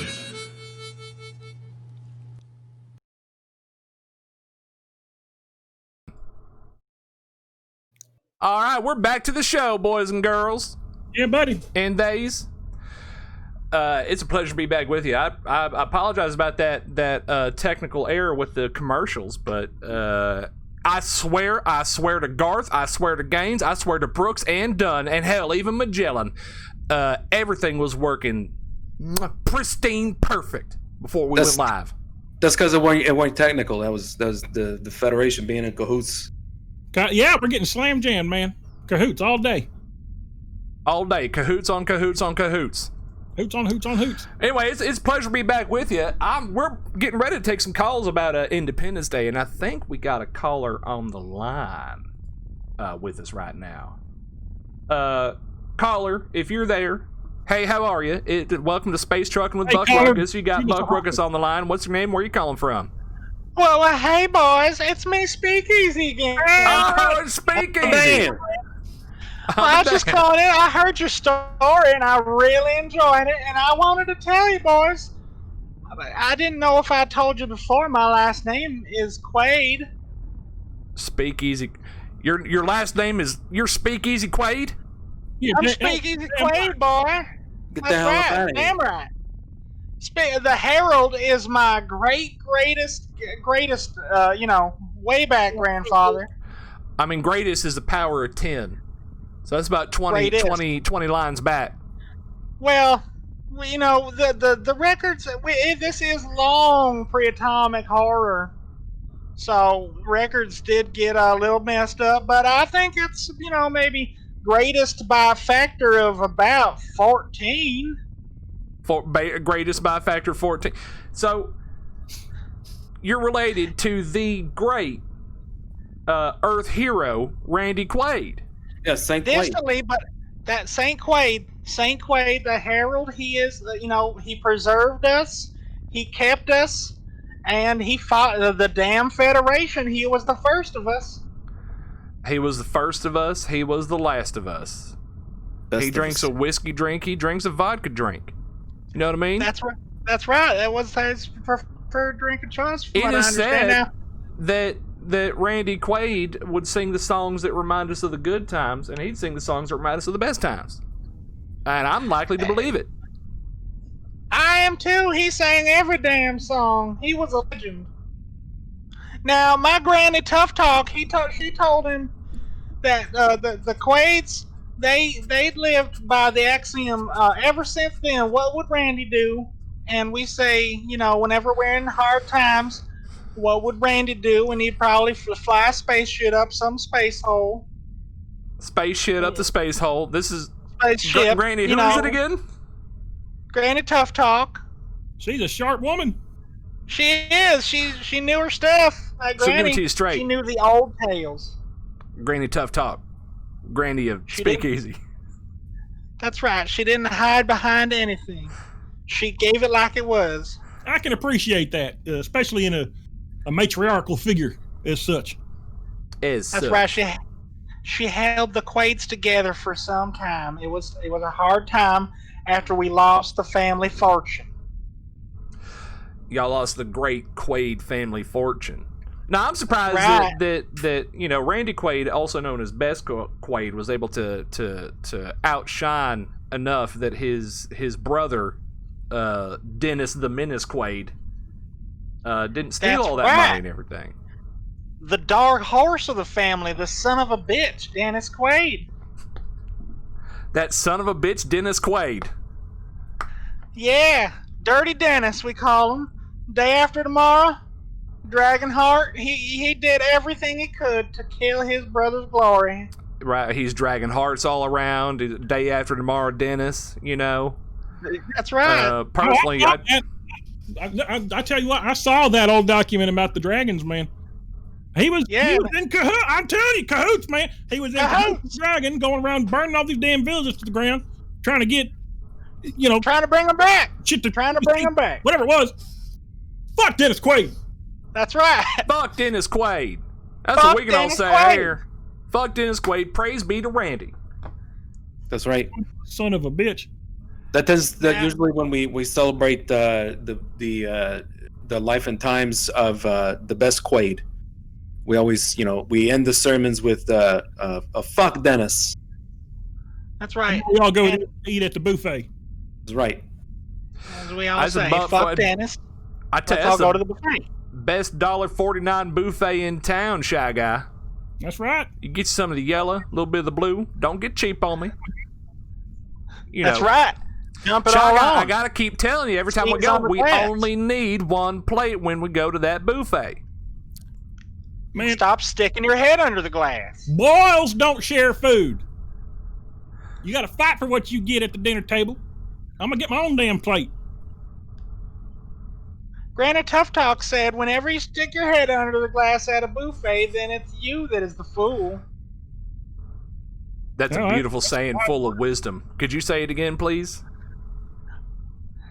Whenever you stick your head under the glass at a buffet, then it's you that is the fool.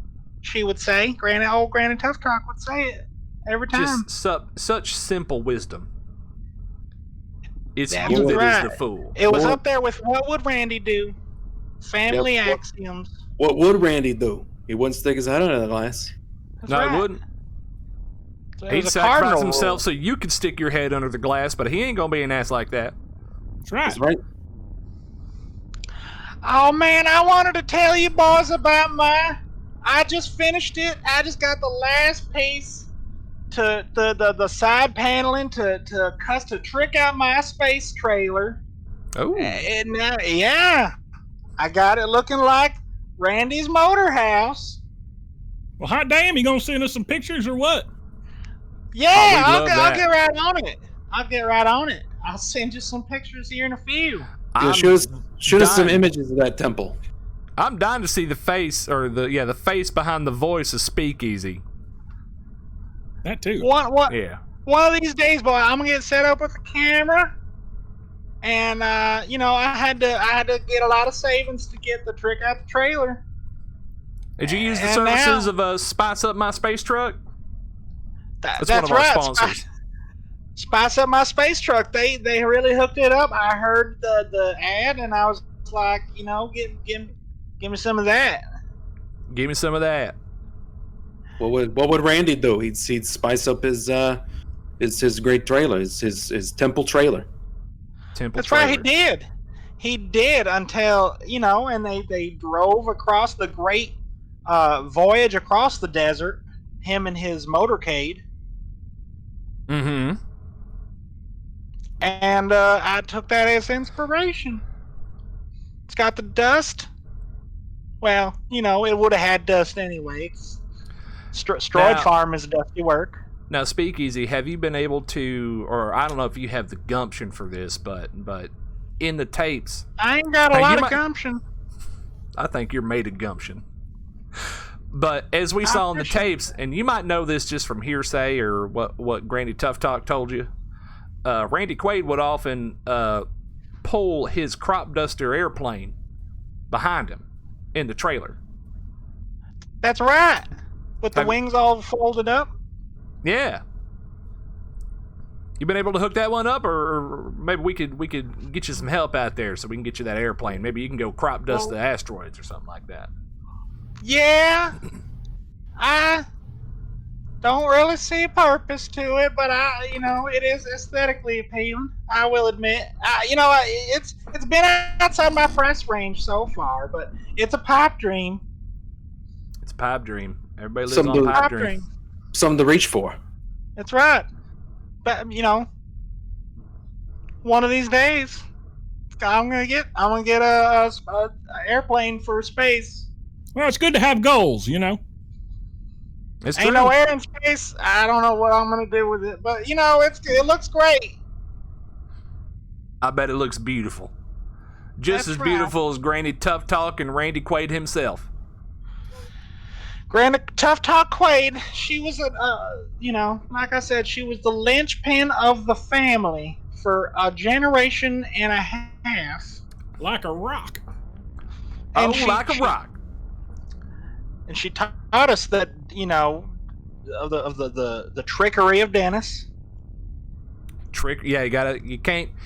When you do that 22andU genetic test and you figure out you're related to somebody great and somebody terrible, you got to do what you can to live outside of your genetics and not be the That's bad right. one of the family. You It's got to live by Randy Quaid's words, the great philosopher hero. Gotta Of know Earth. what would he do? know where you're going. And every day I wake up and I got Randy on one shoulder and I got Dennis on the other. Right. I Don't believe listen, it. to that, don't listen to that damn Dennis. He don't know what he's talking No. about. He don't know. He No. don't know shit. No, he got me trying to get me talking to dragons and shit. Talking to dragons, fooling people. I forget some of the tales that Randy Quaid is involved in. I mean, Dennis Yeah. Quaid, not Randy. Randy's the best. Dennis the Menace, Dragonheart Quaid. Yeah. Keep it straight. Granny Tough Talk would have something to say to you, sir. She would. Sometimes old Bucky Ruckus gets his words twisted up. Kind of That's like Shy Guy's understandable, you're- bowels this last week when he had that egg salad sandwich. I'm sorry to I hear will make that, a joke. Shy. What's that? Yeah. I'm sorry to hear that. You gotta be careful with them space, egg salad. Space Next is dangerous on a good day. That was my fault for digging too deep. Mm-hmm. Mm-hmm. Too Yeah. brutal. too much faith. It was one of those times. What would Randy do? It wouldn't have ate that. From here on out, it's the meatloaf smoothies on the go. I mean, you got to That's have right. faith, but that's a little too much faith. I guess it'll be nice. There's faith, and then there's space and egg salad. Guess it would be nice if I could just eat this egg salad sandwich, but Never again. Never again. I mean, at least not from a lone vending machine on a single asteroid. Surrounded. Dear God, Huh? that's terrifying. Well, Old boy's Look, hungry. That's like the first time my gluttonous nature has gotten me into a pickle. Certainly won't be the last one. We'll try and keep it though. Pickle. I'm trying to get through this world. Anyway, I'm so glad to have heard your story, and thank you for perpetuating the legend of the Herald of the great Randy Quaid. And I just, I love calling into you guys, and I appreciate your, speaking with me. well, speak easy. It's real easy speaking with you anytime you call in. Now, what I'd like you to do, if I could assign a little bit of homework for you, I want Absolutely. I want I got you nothing but time. before next time you I'm call here in. in space. I want you to get. Asteroid farming. I'd like for you to talk to Go Granny on Tough ahead Talk. now. Excuse me. I got something in my throat. I think I got the spirit of the Daddy Frog Legs in me. As If you Granny can talk Tough Talk to would say, just spit it right out. Shotgun, why don't you take over for a second? What are we doing here, boys? I don't know. I feel like everybody's I'm not a little too randy. A little too randy. So, We got the spirit in us. the old spirit of Quaid. It's always That's right. it's always good to be randy, but you don't want to be randy for too long. That's right. And Buck, I don't know what boy. kind of homework you was planning on giving him. I don't know Yeah, that's how right. I can take over. I mean, if we're talking about homework, you know what I'd like to do? I'd like to speak to old Granny Tough. Well, hang on, let me start over here. Is Granny Tough Talk still among us? I'm sorry to say she is no longer with us. well, She damn, that was going to be my held homework together. assignment. Well, maybe you can, do some research on your great granddad Randy Quaid, and provide us with some Quaidisms from back in those times. I'd love to. I have a book of them. It's been a while. I haven't read it in a while, and I'll go pull it out of the trailer and find you some of those Quaidisms, and it's gonna be a great time. It'd be good to add to the scripture, Oh, Oh, it'd be I remember. I was fantastic gonna as the send you that. scripture. The scripture. That's the Herald. The Herald scripture. The Herald Randy Quaid. Saint Quaid. Well, there's so many religions here. We got. Okay, yeah, sure. The words of Quaid. I would like to know about your family history and find out what the Quaids have been up to all these years. We're gonna dig deep. It's like I said, a lot of the history lost. We'll get in there. We'll find the genealogy of the Quaids, and I'll send you that picture. That's what I was gonna say. I forgot. I'll send you the picture of my new space trailer and the space the trick out your truck trailer. That'd be fantastic. Yeah, absolutely. All right, boys. All right, Speak Easy. It's been a pleasure talking with you. Bye bye now. Tell Mama them said hey. We'll be thinking about All right. Granny Tough Talk. We'll catch you next time. Bye bye. And Keep we're gonna burning take hard. Bye-bye. Bye bye. We're gonna take another little quick break here before we get back into our next Bye-bye. segment. Bye. All right, easy. We'll talk to you later now. All right, let's see if we can get this one to load up just right.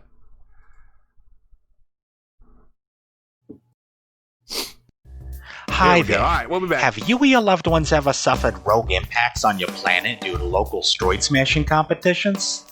Has you or your species ever had your solar system star mysteriously lifted out of its orbital plane, which then caused your planet to drift away into the cold and uncaring depths of deep space forever and ever, never to see a bright light in your sky again?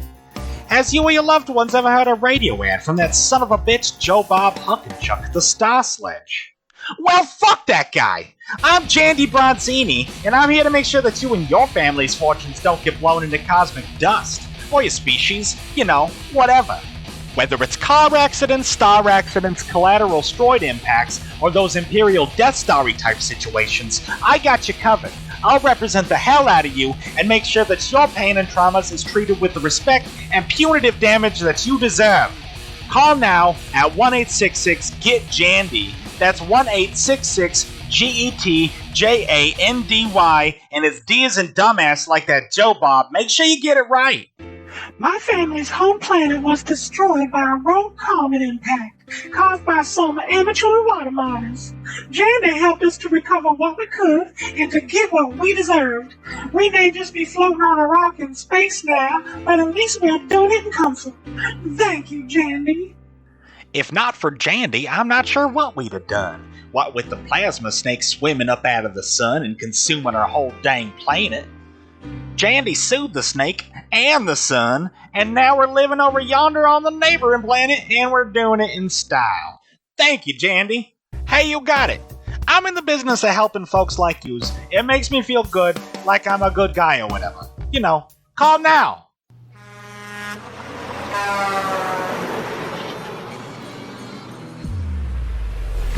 Did you get jacked up? I'm Joe Bob Huckenchuck, the Star Sledge. When greedy insurance companies cheat space wreck victims, I get angrier than a vent rat hopped up on the pit pipe, smoking on the glass fudge, tripping on Jazz brand Nurgle salad. It's time to kick the tires and light the fires, Big Daddy. My client needed full torso reconstruction surgery after a privateer railgun discharge and sent his guts a-chasing after the ancient Voyager probe at relativistic speeds. I got him 2.5 million credits. I slam and I jam. I hammer him to get the compensation and benefits the law says is yours. Hey there, Joe Bob. What's the word on the streets? Hey there, TJ. The word on the streets is that Jandy Bronzini is a cut-rate cheapskate who can't advocate, let alone cross-examinate. He wouldn't know a courthouse from a slaughterhouse. He wouldn't know a defense from a picket fence. That high-pint fixer-upper of a yuppie-gubber couldn't help no one if he tried. If I had a nickel for every case he'd won, I'd have 2 pennies and a copy of yesterday's news.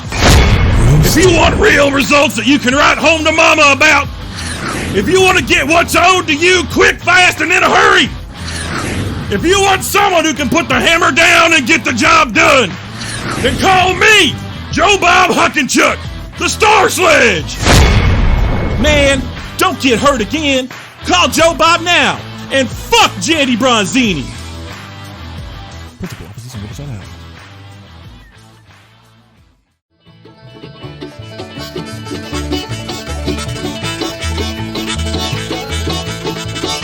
We're back to Space Truckin' with Buck Ruckus. Let's get on back to it.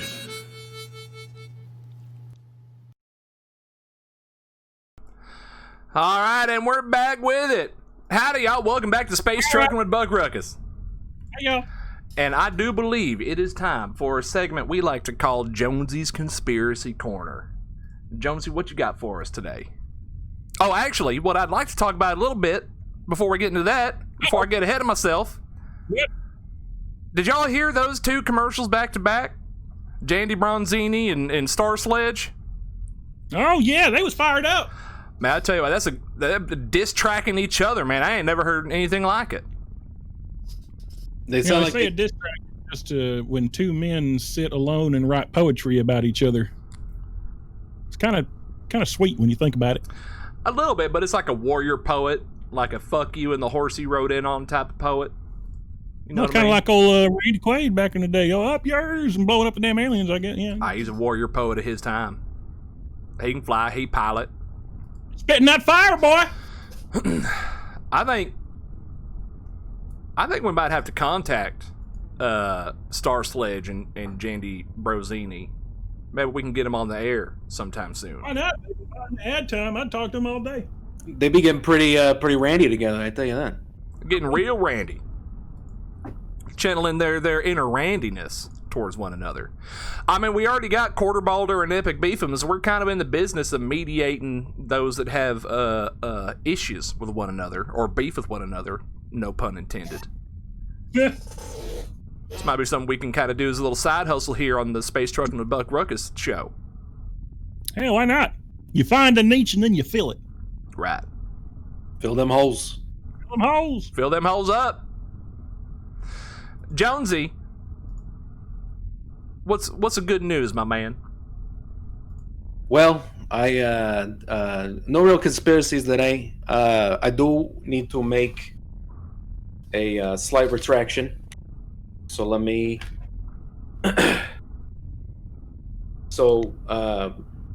Hello, my name. I'm Jonesy. Hi, Jonesy. Double salute for you. Yep. To you and yours and so forth. So, there's a retraction about the Mothrosians. So I came to use to retract a previous statement. It appears that the Mothrosians are indeed causing widespread destruction to the places to which they help. Now, before we get too far into it, Jonesy, maybe we could catch everybody up if they missed it a few weeks ago or a couple weeks ago when we talked about the Mothrosians. These are the folks that kind of look like moths, and they come in, they do a good deed, change your tire, that kind of thing. But then mysteriously, like a typhoon will come by afterward, and drown your city, type of thing, right? Yeah, they come. They help you get a ball out of your neighbor's yard, and then the next couple weeks or a week later, a little time passes, and boom, your plant's got no water no more. You want to take a look at them? I still got the images pulled up here. If you could, that'd be great.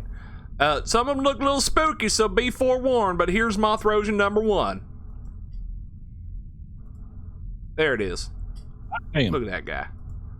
These are the guys that you thought was. I mean, they do come down, and they do something good. They for do sure. help. That's for definite. But now the problem is that especially Shy Guy was seeing cahoots, and it turns out after we had a little chit chat with the Mothrosian that rang in. But Shy Guy's Shy Line.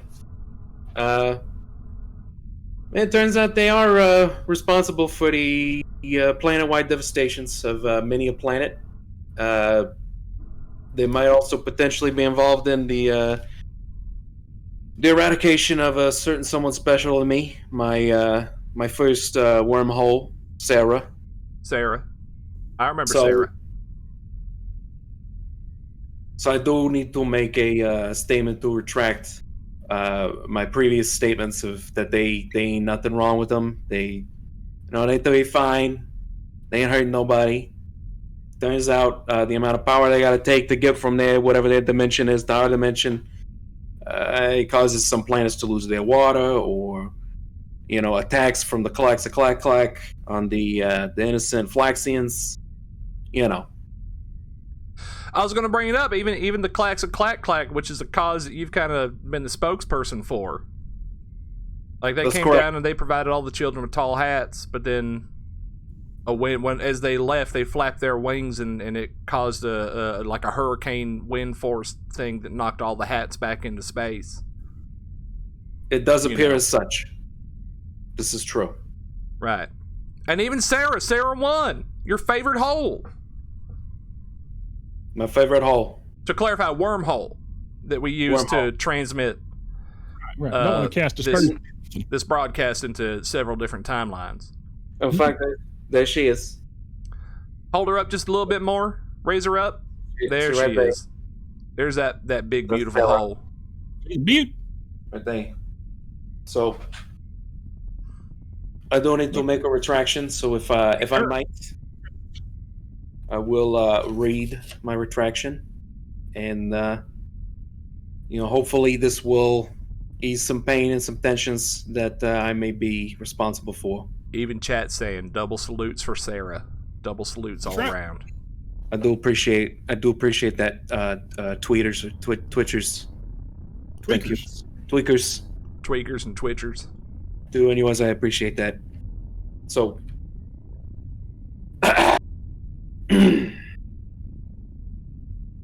I come to use to retracticate a previous statement.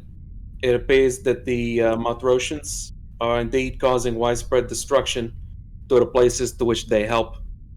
So from this Jonesy to use, I retract the previous statement of them being friendly or helpful without any consequence.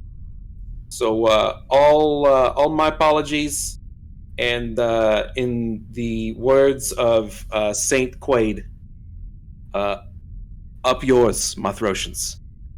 Up yours. Saint, yeah. That's a great Saint Quaid reference right there. That's right. So, I do apologize. That's that. I hope that clears up that bit of business. Man, fuck Mothrotians. Right. Well, I feel enlightened. Piece of shit. But Them pieces of shit. you know, while I was out and while I was coming up with my retraction and things like that, I did make a trip. We went back to I went back to Planet Marley with the pickle. We went back there. We got the visitations to make. Oh, that's right. Your little betrothed How is the missus? pickle. Oh, she's good. You know, they man, they get into all sorts of stuff out there. They really try to keep it Irie. I think if they ever left the Irie-ness, they might just collapse the whole damn system. It would just be a goddamn mess. Is Pickle in there with you right now? Can we see your pickle? Show us your picture. Let me grab my pickle. Let me get my pickle out real quick. All right. Pickle. Come here, little pickle. I do love Jonesy's pickle. Pickle's It's just a delight. Just a real cutie, you know. Every time. So Oh, the let me pickle. cue her back up. There's Pickle. Oh, look at her. Ain't she cute? So Little we pickle. went. This is actually the uniform of what's become her favorite team, the Rabbits. The rabbits. There's the Rabbits and the Turtles. Apparently, the national sport up there, if y'all don't know, is sacking, or as everybody else calls it, hacky sack. Hacky sack. That's the one where you take a little beanbag thing and you kick it around. That's right. That's right. That's a Sack it up and sack it out. That's what I remember from college. That's right. Yeah, it's practiced on most campuses, but it's a national sport where she is from. Right. As y'all know, she's still a weedling. She's still a little young, but you know, she got pretty good at it. She picked her team, so she's one of the Rabbits now. And also, we if I might put it back away, there you go. You know, she got up to the one of the other national instances up there. They do munchie crafts or cooking. They put together their best. What was this? You know, they get real Irie. They all, you know, they partake of the herb and the drink and The sacred such. herb and the imbibing spirits. Yeah, that's right. It's yeah, it gets real Irie up there. I don't know how better to explain it. It's painful if you're ever not Irie. After being Irie, it gets a little dark. But Coming down off the Irie will leave you. yeah, Yeah. Sometimes- Kind of like how Shy Guy felt last week. You know, winning Irie, right? yeah. Come on, Irie. You know. Come on, Irie.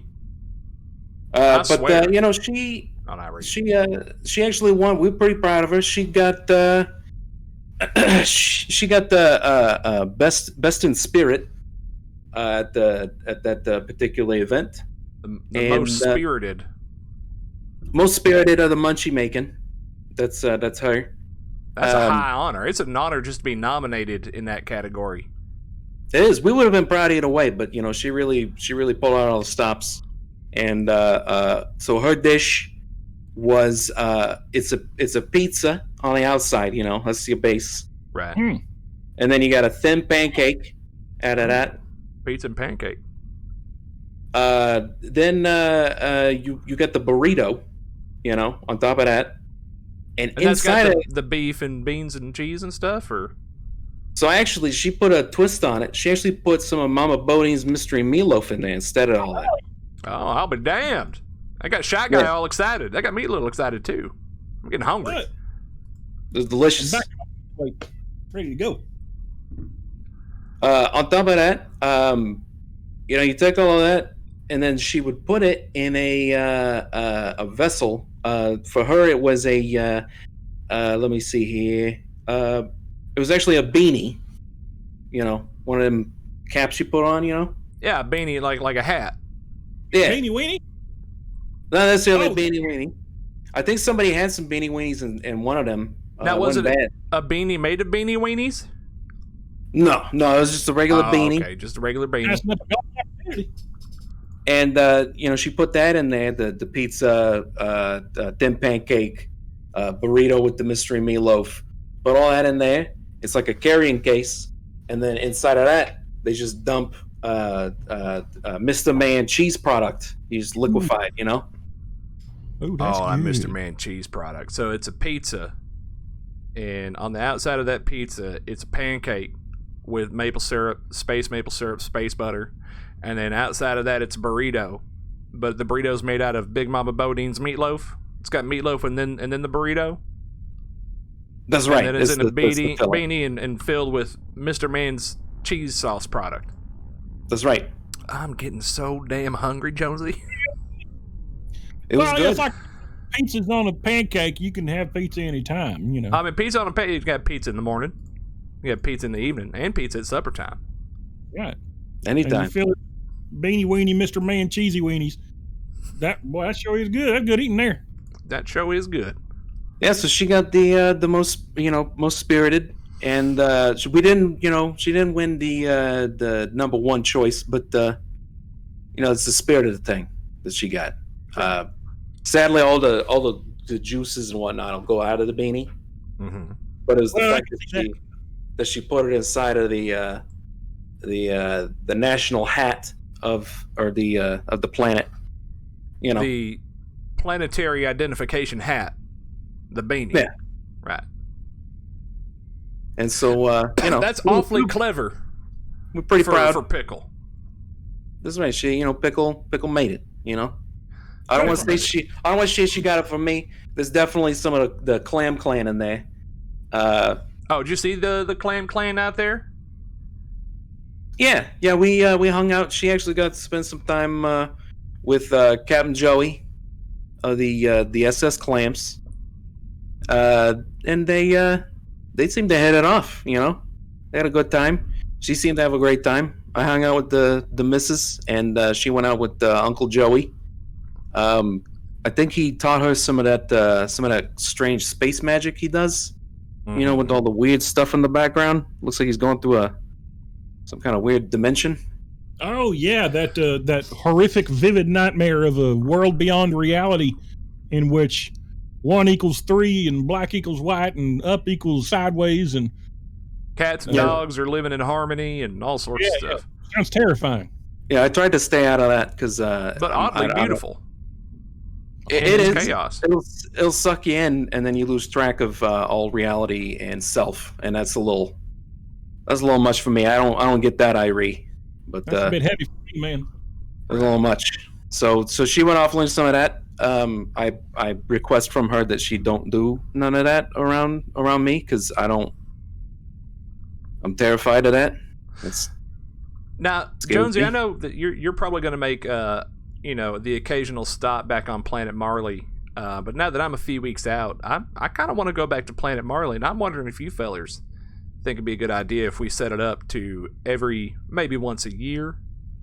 We could head out to Planet Marley, something like that. Like we just burn our thrusters and get out there like a like a yearly Burn It Man tradition to head to Planet Marley. When in Irene. Yeah, come on, Together Irene. as a I unit. understand the usage of the word. No, Burn that it, sounds man. great. Man. Zip it up and zip it out. Zippity do that. Yeah. But I tried not to get really much Irie. I try to keep it to a minimum because I don't want to. I know I had to come back, and I don't want to feel like I'm dying again because that was rough. You really got to win yourself off. But we got to go back. Got to go back. I don't want her to lose track of her culture or nothing. She has a good time. It's pretty fun. That's fun. So that's what we got up to. And while I was there, I wrote that that retraction. It took me a couple days to put it all together. But Jonesy, I'm proud of you. I didn't want to hark on it too bad, but I mean, it's a sensitive subject when you're talking about the loss of a man's favorite wormhole and its association with something that he doesn't see is destructive, like the Moth-Rosians. You know what I mean? I got something to fill my hole. My lost hole. Yeah. And that's my pickle. Got to fill your hole with pickle. That's right. What you're good for. I'll tell you, that's something else. Well, Jonesy, I'm glad to hear that you filled your hole with your pickle there, and that you've made that retraction on the Moth-Rosians. Unless you got anything else you want to add here at the end, we can do another little ad break before we come back to Shy Guy's Shy Line. Oh, is the time already? It's about that time. Yeah. No, I ain't got nothing else. Yeah, she's asleep. So maybe we could hear from Captain Joey, the SS Clam, sometime soon. If not this week, maybe next week. Oh yeah, that'd be good. Get his perspective about seeing Pickle again, seeing your Pickle and hanging out and all that stuff. I'm going out there and doing all of that and realizing I got something to fill my hole again. Really makes me think maybe it's more than just a physical thing with Randy Quaid and his usage of filling the hole with his randiness. Right. Maybe we all got a little hole in us and we got to fill it. We all need to get our own pickle to fill our own holes. With the pickle or, whatever. Fill your hole. Put some in there. Just put some in there. How many holes must a man go down before he, finds the right pickle, I guess. I don't know how the phrase actually ends, but the first part sounds nice. It sure does sound nice. Well, I'll tell you what, folks. Take a sip out of this beautiful mug that was sent to us. Thank you, Bunzai Taylor. And again, this little thing right here, we get enough funding for that. We can open up a merch store so everybody can get themselves one of these coffee mugs or T-shirt or hat or whatever it is that people on Earth Timeline 420.69 wear. We can get that set up for you and make those things available. So, I tell you what. Let's go ahead and load up this ad break real fast. I got to do it manually. And we'll when we come back from this ad break, we're going to do Shy Guy's Shy Line. Now, is anything you want answered, you can submit it in the Discord server. I think it's being put up right now. Ask Shy Guy, old beautiful big beardy Shy Guy, anything you want, and he'll do his best to answer it for you. Hey y'all. Hey y'all. That's what I'm here for. That's what he do. Dispensing wisdom and occasionally justice. I like it when Shy Guy gets all justice heavy, but that's just me. Some calls for it. Well, all right, folks. We'll be back after a word from our sponsors. One more again. Hello, hello! Intergalactim endorsing yet another delicious food product that will make you think it came straight from the bowels of Big Mama Bodine's kitchen, but not from Big Mama herself because that's unsanitary and fucking disgusting. This time I'm here to talk about Mr. Hyperpsychotic Coffee. You thought the coffee you were drinking before this would wake you up? Well, no sirree, Bob. And we all know the Buck Ruckus boys are big fans of alliteration, so let's try this one on for size. This caffeine-crammed coffee carries the capacity for crushing catnap cravings, single-handedly squashing sleep shortages with surplus servings of sugar, right shy of reincarnating relatives recently retired or relentlessly rotting while replacing all well-regulated remedies, replenishing nowhere near not enough nutrients needed for nourishing natural neural networking. Now try saying that 10 times fast, eh, shy guy? So if you have a duty cycle higher than that of old Bucky's Ruck Truck, but don't have the sleep schedule to match, then head on down to Big Mama Bodine's and get yourself a nice big old mug of that Mr. Hyperpsychotic Coffee, or you too will find yourself saying, Game over. Once again, this was Intergalactim coming at you with another delicious food broadcast. Thank you so much, and remember, always tip your waitress. Bye-bye!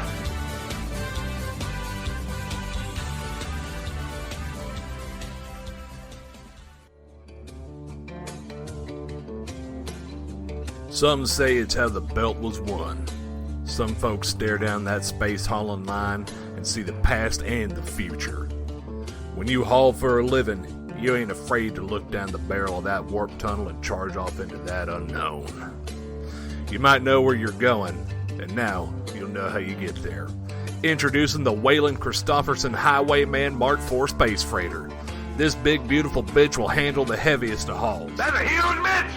With a 0G tone capacity of a metric fuckload, size won't matter anymore. That's a big jump! The new Highwayman Mark IV is equipped with state-of-the-art anti-bandit, anti-interdiction, and anti-radar Andreas detectors. Whether it's Johnny Law coming to fuck your day up, or a band of jacked-up brigand hijackers trying to take what's yours, the all-new Highwayman Mark IV will keep you in line and out of harm's way. The Highwayman Mark IV features 2 new deep space hypersleep cabin quarters so you can sleep like a baby Flaxian with a 12-foot, 20-gallon cowboy hat. So come on, what are you, some kind of wussy or something? Too afraid to jump into the cockpit of this big beautiful bitch? Some kind of slack-jawed 2-credit on-planet junk hauler? Or are you ready to finally make a change, stand up to your deadbeat dad and say, I'm out of here, I'ma make something of myself, I'm gonna go haul stuff for a living, like a silver stallion where the road goes on forever. You can't stop me. I'm not gonna be some city slicker stuck planet side inside a stupid desk job sucking what's left of my stupid life away. I don't want to be a sales associate like you. Damn it, Jim, I don't want to wear a tie today. I want to be a dancer amongst the stars and asteroids. Pick up your new Highwayman Mark IV at a dealer near you. The Highwayman. Live forever where the road never ends.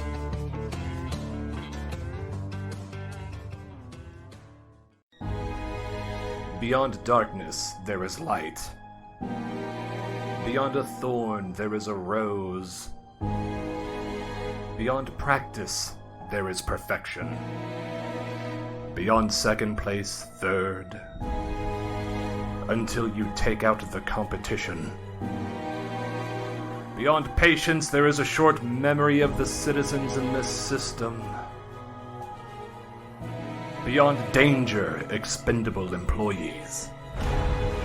Beyond fear, there is terror.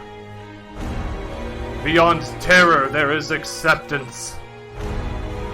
Beyond a crisis, there is a cover-up.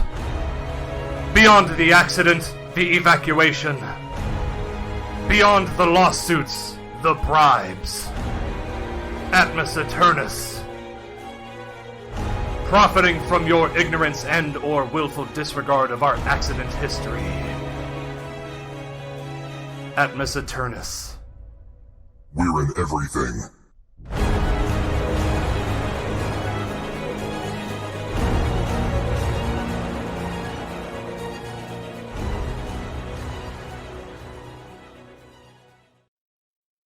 Hello, I bet you already know who this is. It's your boy, Intergalactim! Back again with another nummy good for crummy food update. What are we talking about today, Intergalactim? Well, I'm glad you asked, random voice that I just came up with. It's new, it's fresh, it's flying into supermarkets faster than a B-29 bomber that just dropped a fat man. It's the all-new and improved Atom Bomb Peanut Butter. This time with 30% less radiation. With this kind of explosive flavor, you could level a whole city, or two of them. So come on, with a brand name like nuclear, you already know it's gonna be good. Most nuclear things are good. We got nuclear fusion, we got nuclear power, we got nuclear ships flying out in spacey space, and we got nuclear fallout, which may not be as good as some of the other things. But anyways, whether you're spreading it on your bread or spreading it on your balls, next time you find yourself wondering which nutter butter you should butter your nutter with, just remember, choosy moms choose atom bombs. Alrighty folks, well this has been your boy Intergalactim coming at you with another delicious food update. I'm gonna head out of here, but remember, always tip your waitress. Bye-bye! God, I'm so glad that's over and done with. Oh my God, I'm fucking tired. Like, Jesus fucking shit. Ugh. What's the plan tonight, Bill? Are you going to Bodine's? What are you thinking? Bro, I could get fucking sloshed tonight and not even give a shit. Golly, that one bitch there, I don't know about that though. Like, Miss Sally Mae, she's wonderful, but that other bitch, I don't know. Oh, fuck. Oh, bye-bye!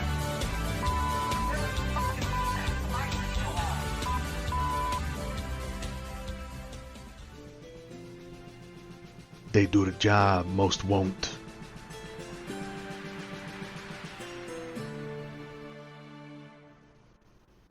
Oh god, that at the damn tank goes the freaking hatch. Christ, they've latched on to Harry. Oh god, no. They ride the great void in search of the most delicious bounty the galaxy has on offer.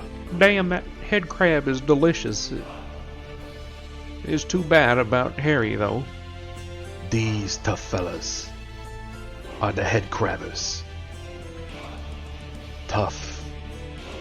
What the hell did you just say about my mom's casserole, you son of a bitch? Strong. 3001. 3002. Resilient. Guys, I'll tell Harry's wife we lost him when we get back to port at Titan Station. We owe that to her. Braving the untamed darkness to bring you only the greatest crab. See them in their struggles and triumphs on The Hardy Boys. Crabbing ain't easy.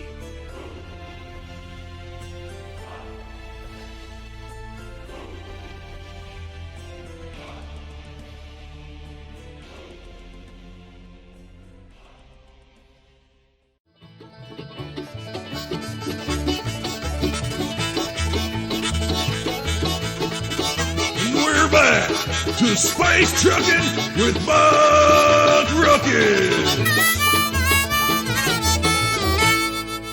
Let's get on back to it.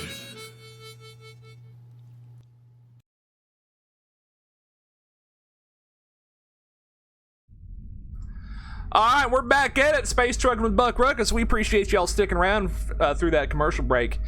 And why don't we just get right into it, Shy Guy? And we can get into Shy Guy's Shy Lie. Let's have it. We got a handful here. We got some good responses this week for questions for Shy Guy. So, why don't we just jump right into it? We'll start with this one here.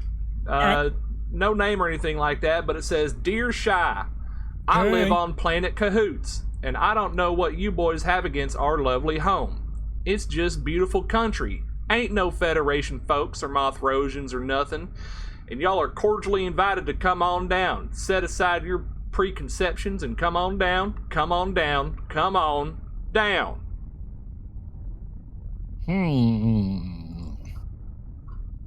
What you got going on in that big, beautiful brain of yours, Shy Guy? I don't know about this one. It sounds a little too cahooty, if you ask Little me. too cahootsy. Cahootsy. What are they hiding down there? What do they want us to see so badly? Why do they want me to come on down after I've been saying everything's in cahoots? They trying to cahoot me up into something? I ain't falling for it. Hey, dude, tell us their name. Might be a trap. That could be a trap. We getting people trying to cahoot us up. I'm on to you, fellers. It's gonna take more than that to trap this space vent trucker. rat.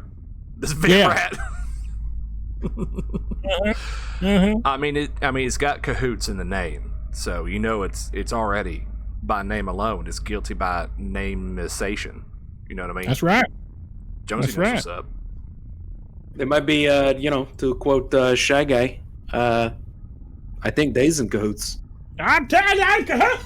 Everybody, all damn you gals, damn cahoot. I'm getting wrapped up in my shit. Get me heated.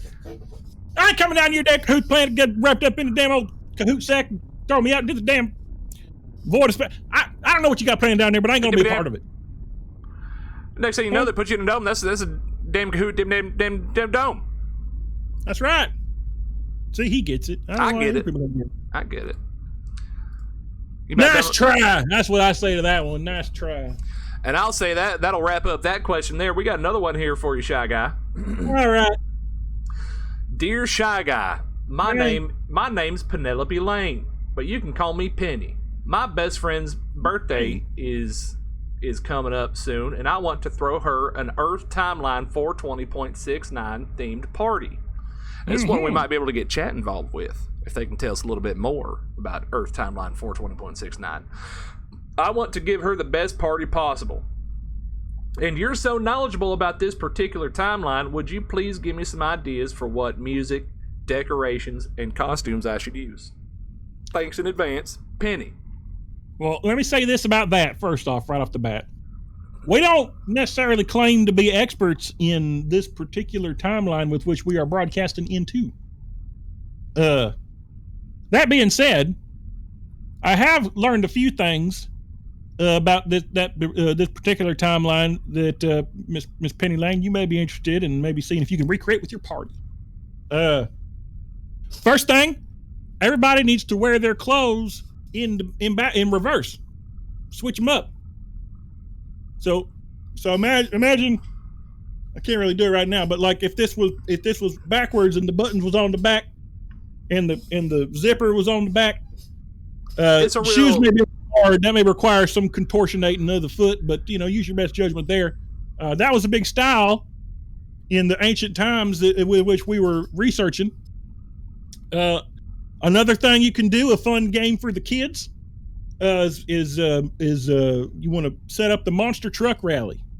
Now I don't know if y'all got access to that where you're at, but evidently back in the day, they would genetically splice biological horrors created in labs underneath the Earth's crust with your garden variety, old style V8 engine automobiles.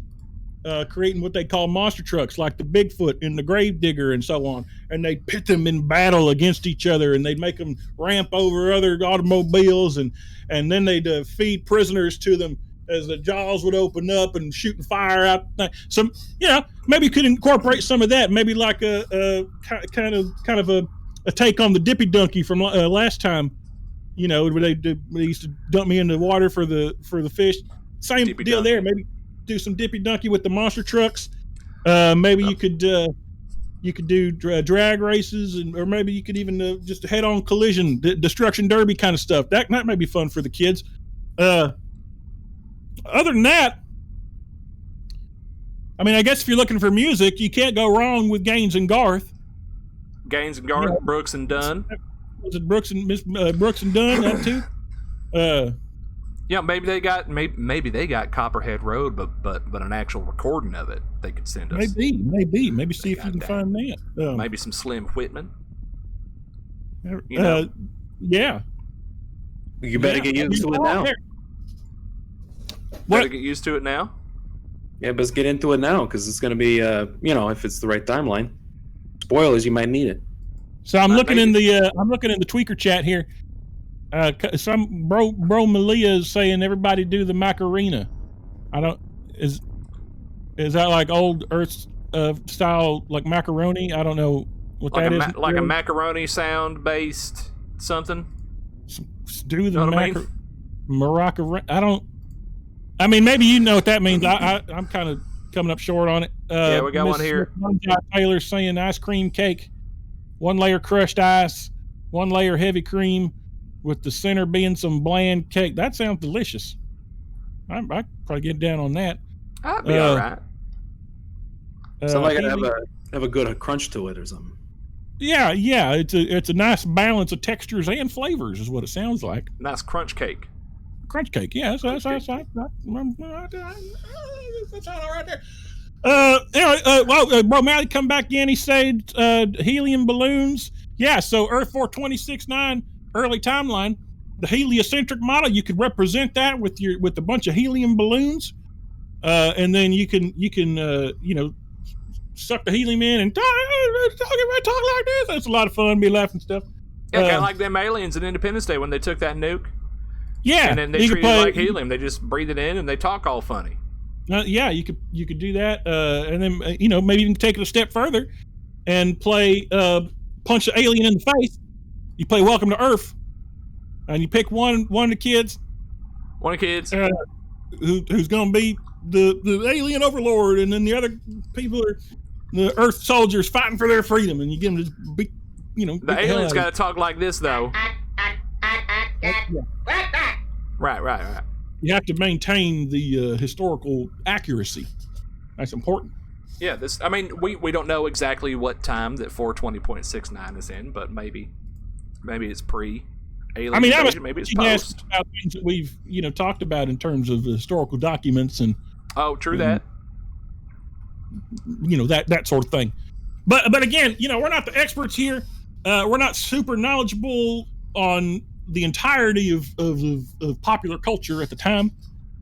See, don't forget the little cardboard animal-shaped box covered in colored tissue paper and filled with candy.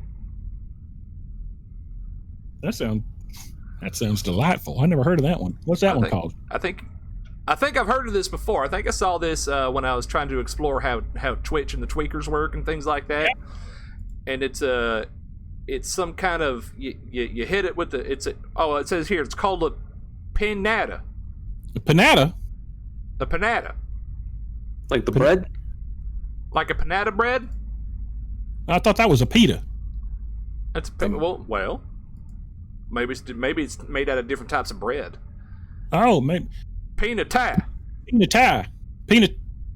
Pinata? Pinata. Pinata. Pinato. Pinata. Pinata. Yeah, you get a pinata. Like a pina colada. Oh, yeah. Oh, yeah, that makes sense now. Yeah, you should have just said that to begin with. You beat it with a stick to get the candy. Huh? One of them chatters here says, beat it with the stick to get the candy, colorful explosives that you shoot at each other. Well, maybe that's a different one. No matter what timeline you're in. I mean, that's just downright fun. I love a good colorful explosive fight. Right. I mean, I think we're good on that one. I don't know about you. Think we wrap that one up? That sounds good. Hey, let us know how it goes. Let us know what you decided to use and didn't use. I'd be interested to hear about it. Hey, same here. All right, let's move on to the next one. Right. Dear Shy Guy. Hey. I am the owner of a certain large chain of diner and refueling stations, and I have recently been having a certain someone calling me and leaving me voicemails late at night while I am asleep. My question for you is, how do I get them to call me during more hospitable hours when I am awake and actually able to talk? Yours, Smeb. Smeb? S-M-E-B? Doesn't ring any bells to me, but it sounds oddly familiar to me, but it sounds familiar to me too. Yeah, it sounds real familiar. Listen. As far as that goes, I mean, maybe that. I suppose it depends on the nature of your relationship with this certain somebody. I mean, if y'all are buddies or whatever, or maybe he's having a few too many at night and calling you at 4 a.m. talking about maybe the stars are just God's salt and God's just waiting to eat us. Stuff like that happens all the time. But if this is of a more clandestine, unreciprocated nature, maybe you could just block his number. I don't know. Are you sure she should block his number? If you tried that, I guess it also depends on what. Yeah, again, it depends on what he's saying in the voicemail. If it's just bullshit, then whatever. If they're saying things that are untoward or inappropriate, then perhaps you want to confront them in a neutral place. Let them know I don't appreciate the things you be saying to me, especially that late at night. This bullshit, man. You got something to say it to my face. I gotta read this one again. I think my memory's getting jogged. Is your memory getting jogged, Jonesy? I was gonna say maybe. I think I puzzled the great Cryptonomicon there out, the SMEB. I think you and I both know who that is. Maybe there's an audio representation of some such. It could be who we think it is. It could be somebody else. But either way, I think you got to play it. You ready for this one, Shy Guy? Oh. Hey. You hear that all right? Yes, Shy Guy, you hear that one? Hey, I wanted to call you. SMEB SMEB? I don't know who they is, but we know of a certain situation that happened not too long ago. All right. About a one Shiler Mervin that left a voicemail to That's hilarious. Sally Mae Bodine. Sally Mae Bodine. Sally Mae Bodine. How does that relate to SMEB, though? SMEB. I just want to call you because. I tell you what? One of them takes a plate of mine, get a little I think we lost Shy Guy back there. You see him, Jonesy? Oh yeah. That's not all. Oh, the whole. We're gonna play the whole damn thing. This is the little gift. This is a little gift from Shy Guy that we picked up. Actually, this is a gift from Sally Mae that we picked up that time we was on Planet Marley. Hey, Shy Guy, think about it this way. You ain't done live till you left an inebriated phone call to somebody. Left them a voice message. You know what I mean? It's happened to the best of us. I was just fine without doing that. Doing just fine. I can come by not just for the meatloaf. Got that Irie coming back to you. Yeah. I can't wait for y'all to make it back to Planet Marley. Oh, I ain't going. Oh, we're gonna do the burn it, man. We'll do it. Burn it through the night. Make it to Planet Marley. Sign a gag order on me. We'll keep a close eye on you as close as we can. I mean, I do got that weird offshoot Magellanite cold. I could dispatch a couple of them to come keep an eye on you. Here's my question. What's that? There's something going on here. Is actually who we think it is sending this message to us, or is it coming from a different city? Check it out. How many wormholes have been through? I mean, you kind of sounded like he was playing a little dippy donkey whenever he was speaking, but I think you got the gist of it. Hey, this is I mean, if you ask me, there ain't no denying. I know that voice. I know that voice all too well. I'm talking about the question that was put to us through the shotgun. Is that actually her? Nobody else. Oh, I see what you're saying. Now, I mean, it says it's signed SMEB. Well, it's not gonna put that down. I mean, it could be Sally Mae Erlene Bodine, but I don't know how we get Smeb from that. Sally Mae. Sally Mae Bodine. Erlene is spelled with an E, not an R. I mean, an R's in it, but it's not exactly. The Bodine. I gotta go. Hey, bye. Yeah, all right, we gotta go. All right, bye. Go. That's all right, bye. Bye. He gotta I'll see you go. next time. I think we done put Shy Guy through a little bit too much torture. So anyway, that's how you would handle that. Somebody was real randy that day. You know what I mean? They got the spirit of Randy in them. And you just got to be honest with them about it. Now, yeah. So I think we're on the same page now, Same page. right? Are you ready I don't for the know. next one? Is Are he? you on the same page? Everybody, everything been said and done. Everything that you want to be said has been said. I think we've answered this one. Thank you for your question. Into space trucking with Buck Ruckus, Shy Guy, Shy Line. Thank you, Sally Mae. What do we got next? I'll tell you what we got next. We got one right here. Dear Shy, Hey, I live on. Oh wait, this one we already done did. Oh. that Oh, more Cahootin? More Cahootin? We got all the cahoots. I think that's all we got. Hang on. But Yeah, I read think it we out. got something. We got something up here. It's from the last segment. If we want to go do it, From the last I'm segment. looking at this. I'm looking at this Shy Line here. Read it out. read which one out. Is that the same? I live on No, Planet wait, it's in the Cahoots. same one. It's the same one. It's Oh called wait. I live. Oh, here it is. I live on Planet Cahoots, and I don't know what you boys have against our lovely home. It's just a beautiful country. Ain't no Federation folks or Moth-Rosians or nothing. And definitely no Warp Warlocks. Y'all are cordially invited to come on down, set aside your preconceptions, and come on down. Come on down. Come on down.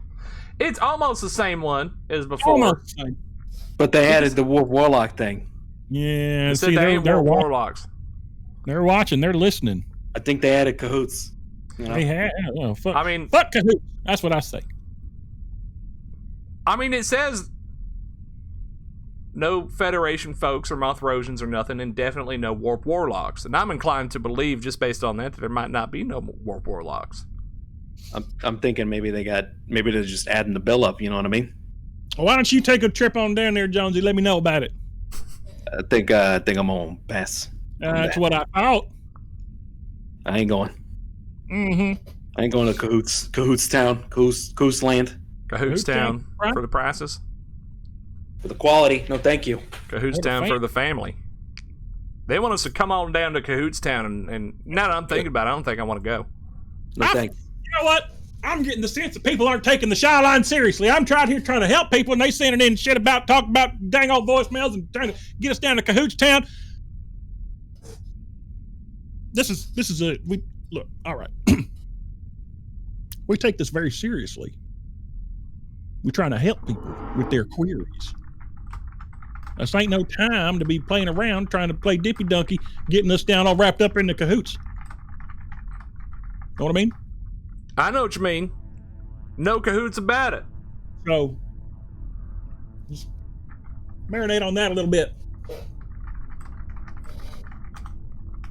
Well, I'm marinating.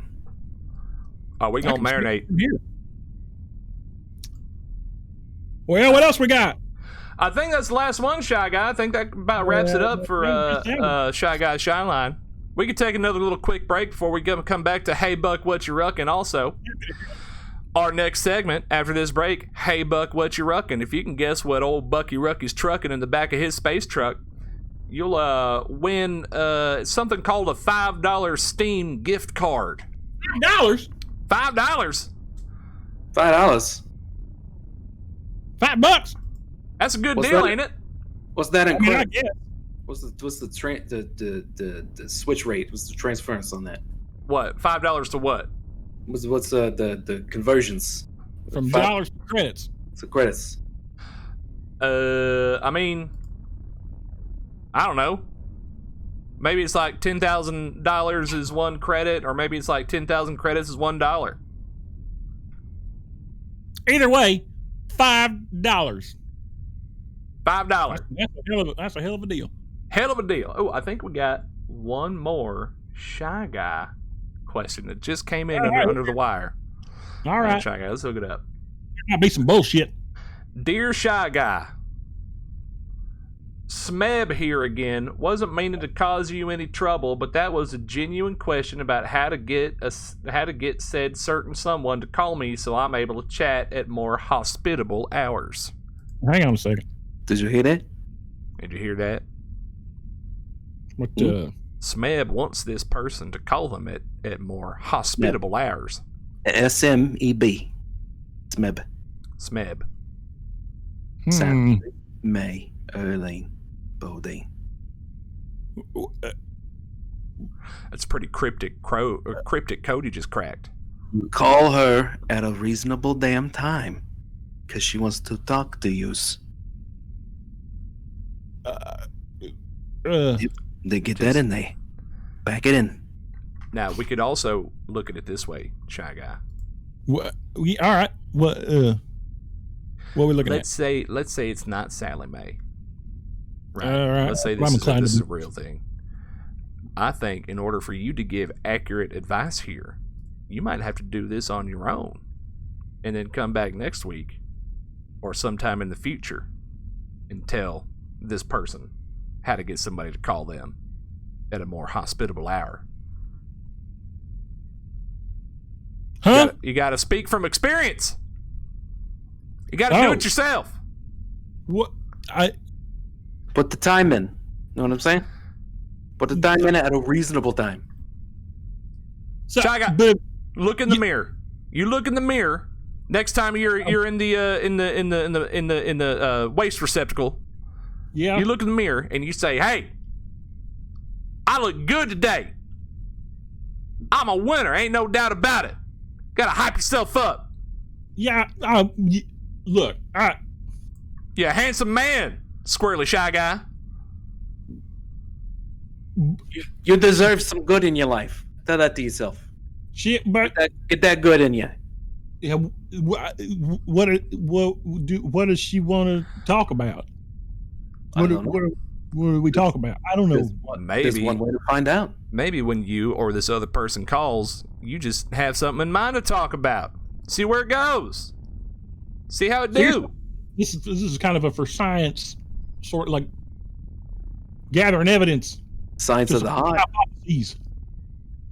Of the soul. Science of the heart and soul. Signs of the heart and soul. I don't follow. That's okay. You know, sometimes you just need love's divine. I think. I don't know what I'm talking about. Well, all right. I think we answered that one there. Let's figure that one out. That's all right. Glad to help. Good deal. I don't know that we did for sure, but Jones, you think we got it through his thick skull? I think he knows what we're saying, but I think he needs to make a call to a certain someone. It's Meb. It's got to be your bull. This one's your bull. Yeah. So I had to say, that's your bull, buddy. It's your bull. Ride that bull. Ride your bull. Mm-hmm. Ipso facto. You got to grab the bull by the horns and ride it. Ride it. You know, it is the night, and your body may be weak. You're on the run. You ain't got no time to sleep. On the run. You got to ride like the wind to find love again. You got to ride like the wind. Ride like the wind. Ride like the wind. I will take this into consideration.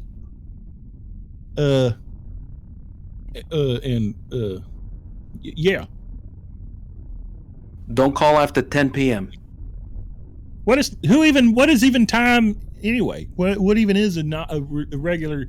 There's no. What is time? Who is time? Do you know time? I don't know time. I think he's trapped. I think he's trapped in a flat time circle. Time. What time it is when it's time. I think sometimes you just got to call on the phone, but you can't use my phone. I think it might be at time. I got phones. I got phones in different area codes, man. I can do that. I got 2 phones. Yeah. Do y'all have a banana phone? Everybody got a banana phone. I'm just checking for a while. That's cellular modular. That's interactive modular. That banana phone. Yeah. Gotta keep one with you. Anyway, $5, huh? $5. I tell you what, Shy Guy, we're gonna take it easy on you here real fast. Let me go ahead and manually load up this next ad break. Yeah, you do that. Federation needs to take the tentacles out of our shit. They sure do. Saying. Shy Guys, cahoots. This is a quick little break. Who's we're gonna load up for you. Let me get everything hooked up just right. All right, this is Space Truck with Buck Ruckus. We'll be right back after this quick word from our sponsors. It's been a pleasure talking with you. Damn. Is your space truck dull and drab? Has your space bumper lost its shine? Can you no longer see your ugly mug in the space spot mirrors on the front side of your space big rig, causing you to miss that slimy piece of mystery meatloaf from Big Mama Bodine stuck in your teeth? Is the paint in your space door chipped? Is your space tire flatter than your little sister's chest? Is your hunk of junk space truck failing you at every turn, thereby causing you to miss your deadline on delivering that large, well-paying haul of space sombreros and fire break tequila to planet Tijuana? Well, we here at Spice Up My Space Truck are here to help. Bring us your broken down, tired piece of shit truck and we'll put the big back in your rig. We here at Spice Up My Space Truck pride ourselves on taking old, rundown space rigs and making them brand new. So come on down to our auto shop located on the galactic southeast side of Planet Junk and we'll fix you up real good. No duct tape needed.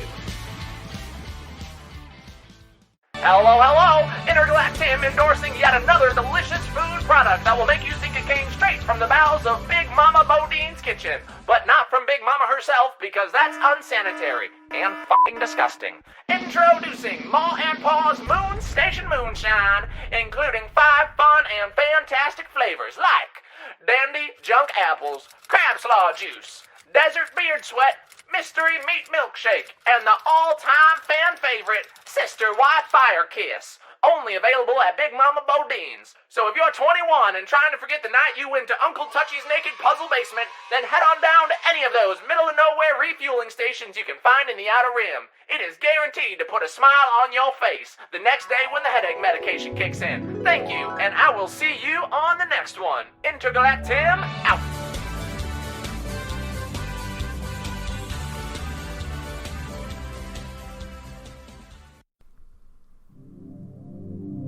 In ancient Earth myth, there is a tale about the Bermuda Triangle, the strongest and most basic shape. But this triangle is shrouded in mystery, with tales of disappearance, dubious lights in the sky, and invisible horizons.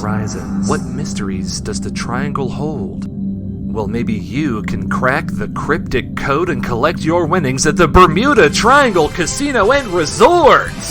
Win mysterious amounts of money while playing in our 500,000 square foot triangular 3-dimensional gaming room with games like Guess Which Hand, Pick a Number, and Competitive Solitaire. And don't forget our signature mystery triangle jackpot machine. Every night a winner is chosen at random and immediately escorted to the Shroud of Mystery room. No one knows exactly what happens in the Shroud of Mystery room, but the cheers of spectators and screams of excitement coming from the winners in the room suggest it's mysteriously good. Definitely not an energy vortex that warps you into a different dimension. Book your reservation now and jet off to the Bermuda Triangle Resort and Casino, where the winnings are so big, you'll disappear forever. Disappear forever.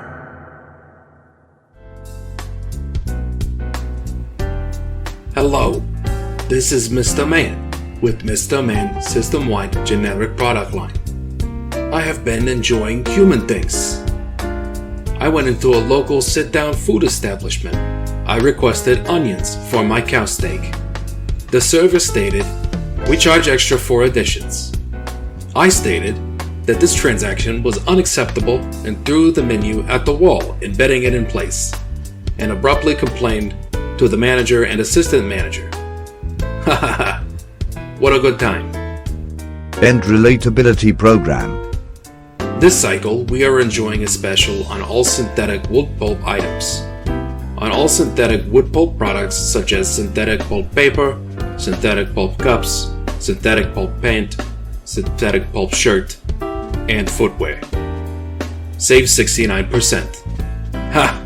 Nice. Remember, if it doesn't say Mr. Man, system-wide generic product line, it ain't for you. Man. Back to you, Buck Ruckus and team. Audio implantation end.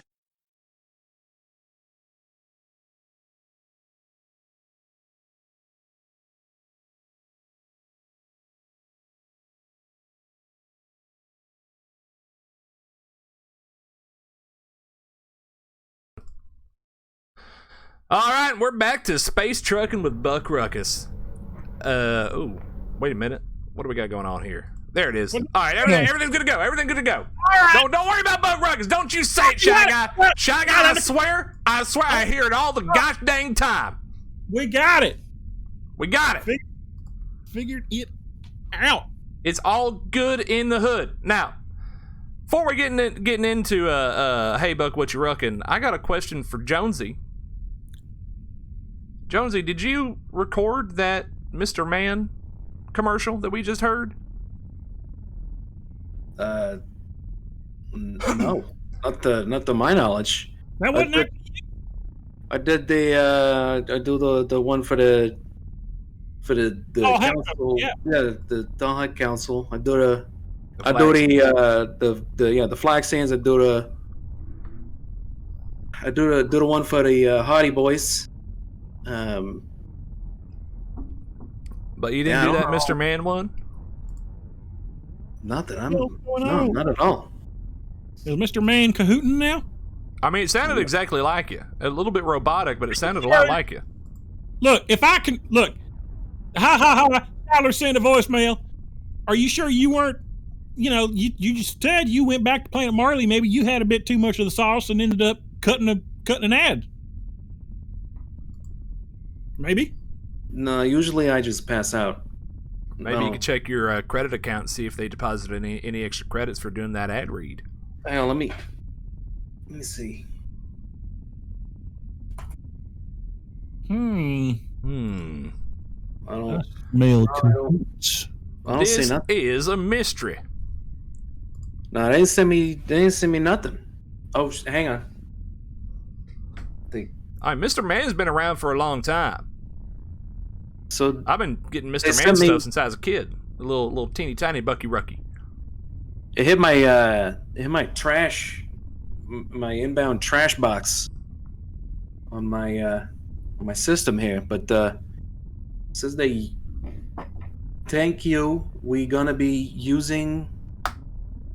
using your likeness and voice for the next Mr. Man system-wide generic product line. Okay, I didn't sign off on nothing. I smell cahoots. This cahoots. I agree. What the hell? That cahoots stinks to high heaven. That sure sounded like you though. Sounded a lot like you. That's creepy. It's creeping me out. Don't get me wrong. I just like everybody else. I love Mr. Man, but I don't know about none of that. Mr. Man's great. Like I said, I've been shopping there since I was a kid, but I don't know how I feel about them just kind of stealing your voice. Or did they drug you, or like I don't even know how they're doing that. Some kind of deeply faked Jonesy, like they got somebody who sounds like Jonesy. You got a cousin or a brother or something? You got a brother Jonesy? No, they all dead. Oh. Yeah. Well. Yeah.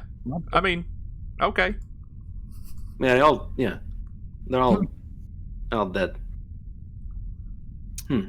As casually as you said that, I'll just say, all right then. Yeah, no, it's no big deal. They're dead. It's fine. Well, okay. Moving on. Moving on. I'm gonna have to check with the. Y'all got the number for the sledge guy? I know he does. I'll shoot you Joe Bob's number after this. Yeah, I need that because he handled it. You heard the ad. Take it to him. Yeah, I need somebody to get Randy with him. Take it to him. Get real Randy with it. So y'all want to move on through to Hey Buck, what you ruckin'? Yeah, get me away from this creepiness. You got it. We can talk about this later. Now it's time for Hey Bug, what you ruckin'? And once we get a song in transition, we'll load it up and do that next time. But yeah, this is a part of the show where you, the viewer, can guess what old Bucky Rucky's ruckin' in his space truck. And if you guess right, you win something nice. In this case, it's what I've been told is called a $5 Steam gift card. I think it's an Earth 420.69 thing. Which that's another thing you could add to that birthday party. Is Steam. Apparently Steam is a currency for them. I'll just blast them in the face with it. Get you a steam gun. Steam it up and steam it out. Iron them out, man. Alright, let's read through these. Let's go right down the line. This one comes in, it says, Buck's fuselage is frankly full of Fraser's friend... Let me take two on that one. Take two.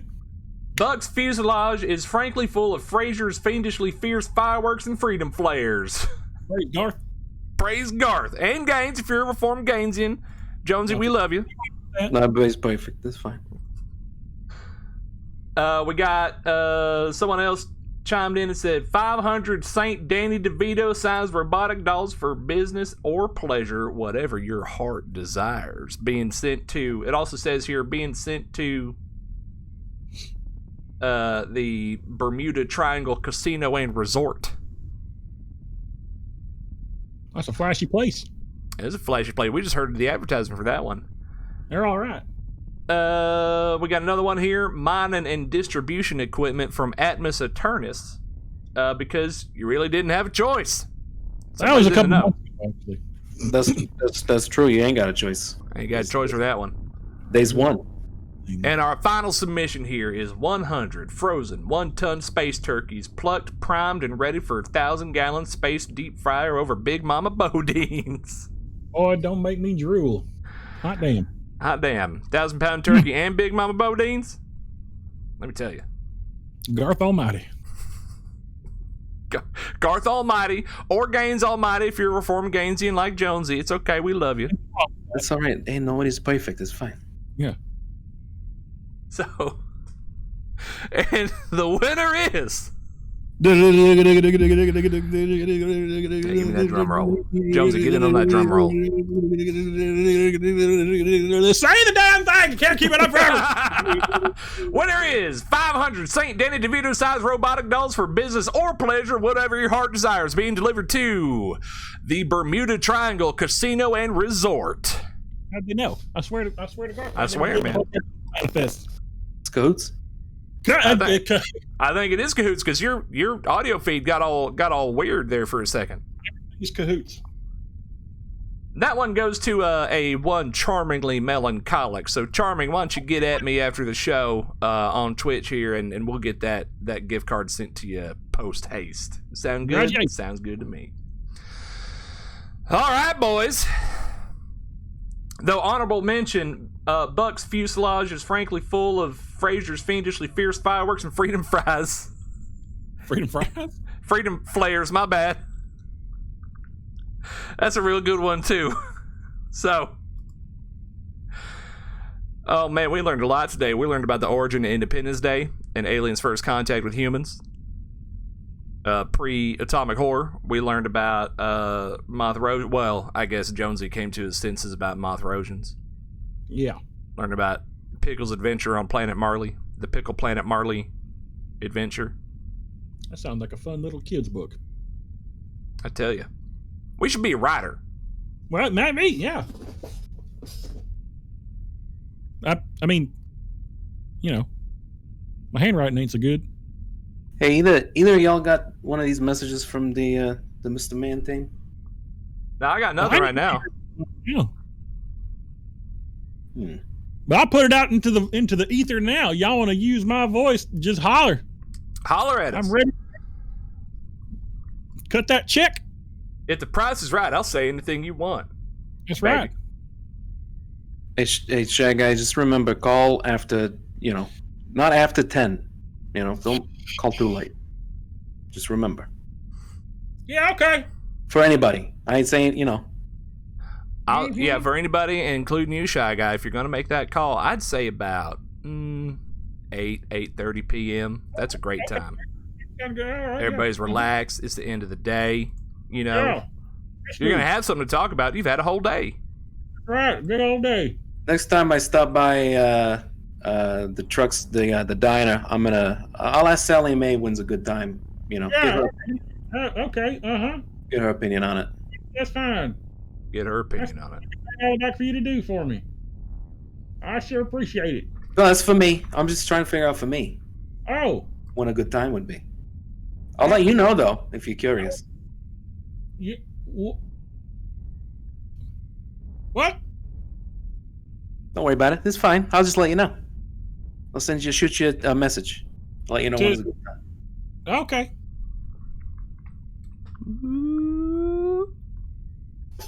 Something about to go down. That's what I think. Anyway. We had a fantastic call from Speakeasy talking about Granny Tough Talk and how he and them are related to our hero Randy Quaid of the Quaid dynasty. Quaid's always looking out for you, man. Always remember that. And maybe Shy Guy might give somebody a little call here between this time and next week. So okay, good show. Let's wrap it up. Had a good one. Let's have fun. All right, everybody. Yep. That's the way to do it. Way to watch it. Way to slow it down. Good on. All right. You got it. All right, folks. It's been fun. It's been a good one. This has been Space Truckin' with Buck Ruckus with your host, Buck Ruckus, right here. Double salute. We're going to cut on over to Shy Guy. Shy Guy giving a double salute. Jonesy. H. Jones, double salute. That goes out to all of everybody. To you and yours and so forth and so on. We'll be back next week, this same time on this same Twitch channel. We'll see you then.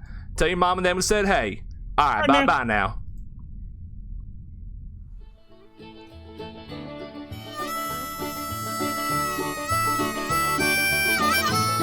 Space Truckin' with Buck Ruckus is performed live on Twitch. This show is written by Twitch users Alex Sucks, Waka Flocka Seagulls, Rocking Balboa, Otter Mafia, and 14 Noom. Buck Ruckus is performed by Twitch user Alex Sucks. Shyler Mervyn Ephraim Thurston Aloysius Boyle III, aka Shy Guy, is performed by Twitch user Waka Flocka Seagulls. H. Jones is performed by Twitch user Rocking Balboa. Miss Sally Mae Erlene Bodine is performed by Twitch user 14 Noom. Artwork by Twitch users Charmingly Melancholic and Clarification _. Space Truckin' commercials performed by Alex Sucks, Waka Flocka Seagulls, Otter Mafia, and Cordy Crochet. Hey, do you have an advertisement you'd like aired on Space Truckin' with Buck Ruckus? Well then shoot an email to alexsux6969@gmail.com. That's ALEXSUX6969@gmail.com. And you know what? Special thanks to you, the viewer. How about that? Without you, this show would just be a bunch of folks screaming into the uncaring void of space. So thanks for coming by, and we'll see you next time on Space Truckin' with Buck Ruckus. Whew! All right. I think that was the one right there. That's all right. All right, talk to y'all later. See you next time. Go on now. Get. All right, bye.